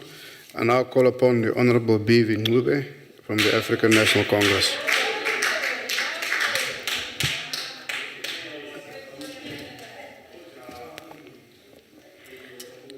Honorable Chairperson, it is humbling to deliver this speech on the very first day of the South African Historic Women Month, few days to the National Women's Day. A day, National Women's Day, that is of great historical value to all of us as we continue to pursue our goal of a united, non-racist, non-sexist, democratic and prosperous South Africa, which prides itself on the values enshrined in our Constitution. When the women of South Africa converged on the Union buildings 57 years ago, from every corner of South Africa, they created one of the enduring landmarks of our country's history. They declared that the women would insist on their role in making history. They vowed to a stubborn oppressor that they would resist and fight for liberation.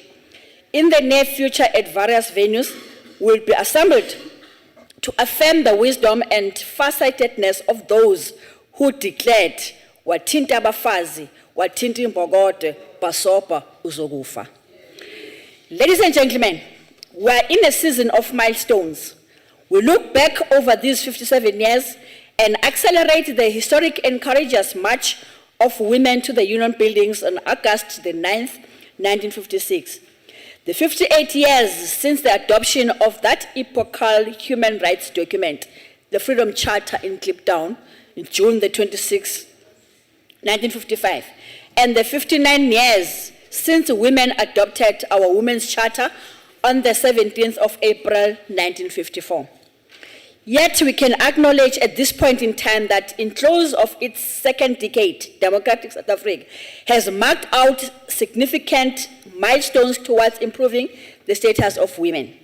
For this, we congratulate the women of South Africa in government, in business, in trade union, in community structures, in religious bodies, in women's organizations, and elsewhere. As we commemorate this day, 19 years into a society based on the principles of equality and justice, we must reflect on the gains we have made together and the challenges that still remain as we continue to work for the building of an equal, non-sexist society. This is a period not only for celebration, but for renewed commitment and reflection among all our citizens, both women and men. We need to look back at our history and assess our achievements in the context of where we come from, while at the same time looking ahead. The legacy of oppression weighs heavily on women. As long as women are bound by poverty, and as long as they are looked down upon, human rights will lack substance. As long as outmoded ways of thinking prevent women from making a meaningful contribution to society, progress will be slow. As long as the nation refuses to acknowledge the equal role of more than half of itself, it is doomed to failure. In his first State of the Nation address on the 24th of May 1994, that the President Nelson Mandela from the ANC delivered, he evoked the memory of Ingrid Jonker and said, I quote, "In the midst of despair, Ingrid Jonker celebrated hope. Confronted with death, she asserted the beauty of life. In the dark days when all seemed hopeless in our country, when many refused to hear her resonant voice, she took her own life. To her and others like her, we owe a commitment to the poor, the oppressed, the wretched, and the despised." I close quote. This portrays the unavoidable, irresistible, central, and important role of women in cause for nation building. Mhlonipheki, ngivumele ngibonge lamaqhawekazi omzabalazo. Elizabeth Mafikeng, Gertrude Shope, Ruth Mpati, Mita Sperepere, Greta Ngapai, Betha Mkhize, Lillian Ngoyi, Albertina Sisulu, Helen Joseph, Aida Mtwana, Ruth Mpati, Greta Ngapai, Sophie DeBray, Phyllis Naidu, Violet Weinberg, Ray Alexander, Francis Bart, Dr. Gunan Naido, Hilda Bernstein, Adelaide Tambo, Ray Alexander, Hilda, Amina Kachala, Ipanete Mbeki, Annie Silinga, Winfred Mangwane Nkobi, Tiny Nogwe, Regina Nzo, Mamwini Matigizela Mandela, Dora Tamana, Victoria Mklenge, Dorothy Nyembe, nami ngasikhohlwa, nani nganikhohlwa. Honorable members, as we salute our past heroines and heroes in the struggle for gender equality, let us not forget our future. We need to ensure that our children, both boys and girls, know that equality also means equality between men and women. As we remember the countless other women, at all levels of society who enjoyed imposed servility for decades and centuries, we also do so to those who sacrificed in order to ensure that women enjoy the rights they do today. We also use this occasion to celebrate the advances that have been made by our country since 1994 with regards to gender transformation, while also taking note of the challenges that remain. Honorable Chairperson, to you, Honorable Worth, South Africa's approach to addressing violence against women and children is a multifaceted and integrated.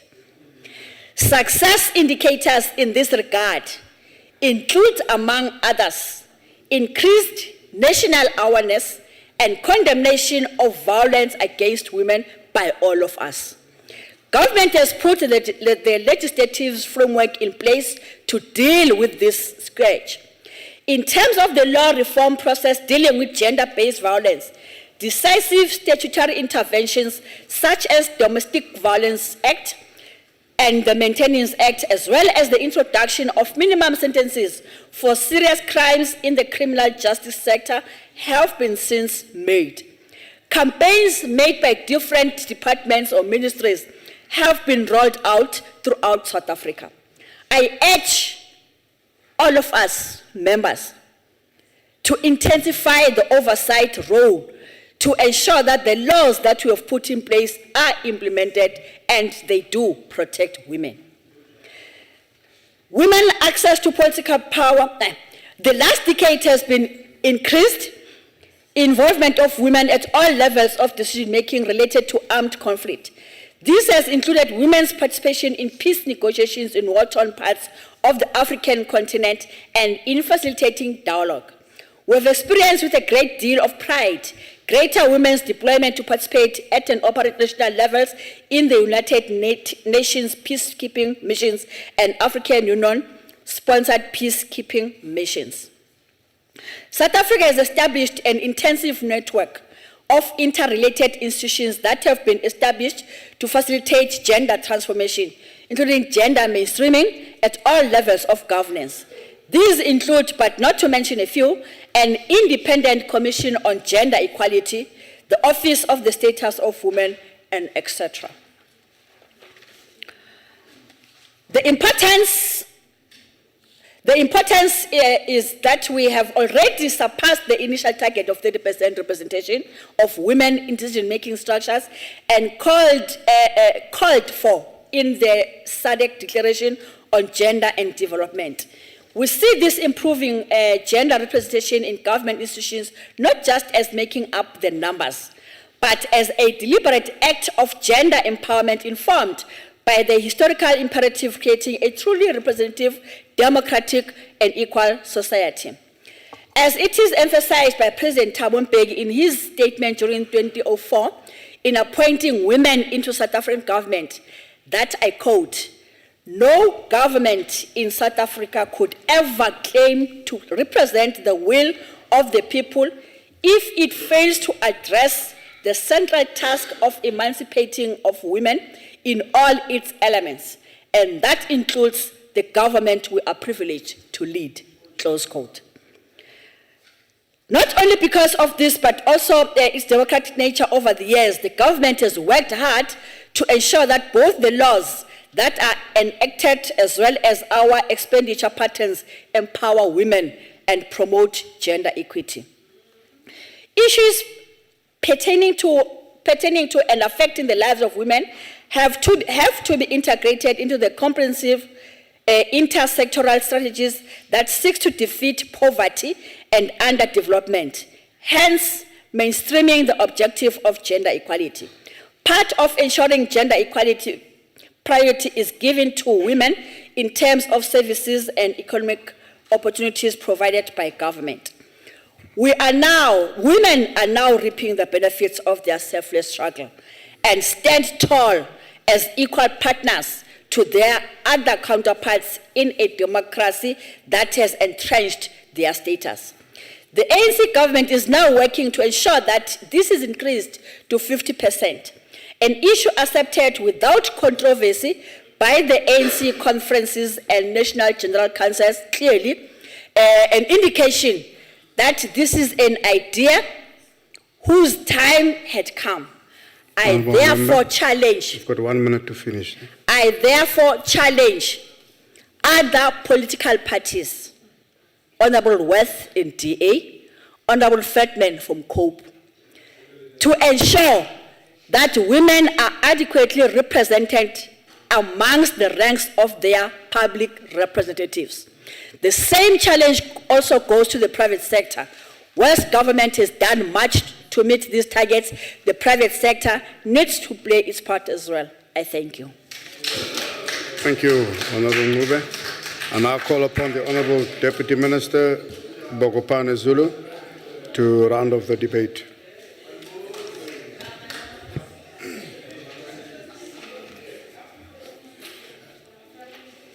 Chairperson, allow me to take this opportunity to express my sincere thanks and gratitude on behalf of the Department for Women, Children and People with Disabilities to all distinguished members who participated in this debate. Once again, we have confirmed to ourselves the importance and value of empowering women. We've also agreed on a number of the solutions and the number of institutions we could establish to do so. Allow me to also confirm, honorable members, that 50-50 is a reality. It's on its way. It's no longer a figmentation of anybody's imagination, because the department is finalizing the Women Empowerment and Gender Equality Bill, which will be adopted by Cabinet very soon. It's gone through NEDLAC and it is here. So if you are not sure whether 50-50 is coming, allow me to take the opportunity to confirm it is on its way. And let's prepare for it, because women have earned it, they've worked hard, and indeed they have arrived. What this debate also did, honorable members, it confirmed, and I would wish to express my sincere thanks to the leadership of the National Council of Provinces for ensuring that women are not going to speak to themselves, but to ensure that there will be enough men in this debate to take responsibility and also confirm, because in our department we always say our work can never be complete unless men are our partners. Because even if you can empower women, if the home is not secured enough for her to enjoy that freedom, it will be, oh, the ANC made you a deputy minister. In my house, you will pick it up ANC. And in my house, you will be the cleaner, the cooker, and all of the other things. So we thank and we always appreciate progressive men who are willing to lead the struggle for women. I think we confirm the access to education as a very important instrument for women to fight poverty. But it's not just an instrument to fight poverty, but we're also assisting and ensuring that women also access the very, very processes and very, very male-dominated careers that women would not necessarily do. We celebrate our young women who take the courage and endeavor to actually ensure that they go where women have never gone. I always say when I talk to my husband that men of equality are not afraid of equity.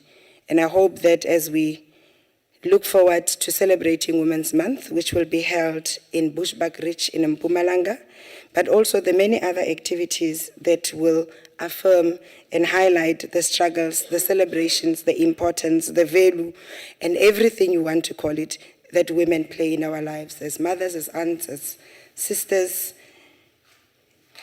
You would be taking your time to participating in any of these with hope that your contribution will never be forgotten. As we do all of what we are doing, let us all strive, once again, to ensure that our young girls are able to reach their potential. We can only do that by ensuring that we keep girls in school. And keeping in girls in school also means keeping older men away from them. We're calling on men to please assist us, as intergenerational sex has become and is becoming an epidemic, where young girls under the age of 15 are becoming mother children to men over the age of 30. We ask for your help as a department to assist us, because this is one of the things that will make all of the aspirations and the dreams that women fought so hard for. We also join you, and we also ask you to join us as we roll out the Zazi campaign, which I want to believe you might have seen some of the advertisements, where we encourage young girls to know their strength, to know themselves, and to dig deep into them when all else fails. I wish all the members a very, very happy Women's Day, and call on all the men to join the men on the 24th of August, because it's a very important march. And we thank the leadership for the opportunity that has been granted to the department, and we wish all the ladies, both in and out of the house, to all the rest of South Africa, happy Women's Month. I thank you. Thank you, Honorable Deputy Minister Bokopane Zulu, and we also want to wish you well in your endeavors in your portfolio. Honorable members, that concludes the debate. But before I adjourn the House, I wish to remind you that the Local Government Week, which will be taking place on the 6th and 7th of August 2013 in the Old Assembly Chamber. All honorable members of the NCOP have been invited to attend that Local Government Week. Honorable members, also the other announcement is that the buses are waiting for you outside after the adjournment of the House. So you've got very little time to maneuver, because the buses are waiting for you outside. Honorable members, that concludes the business of the day. Honorable members, you are requested to remain standing until the procession has left the chamber. The House is adjourned.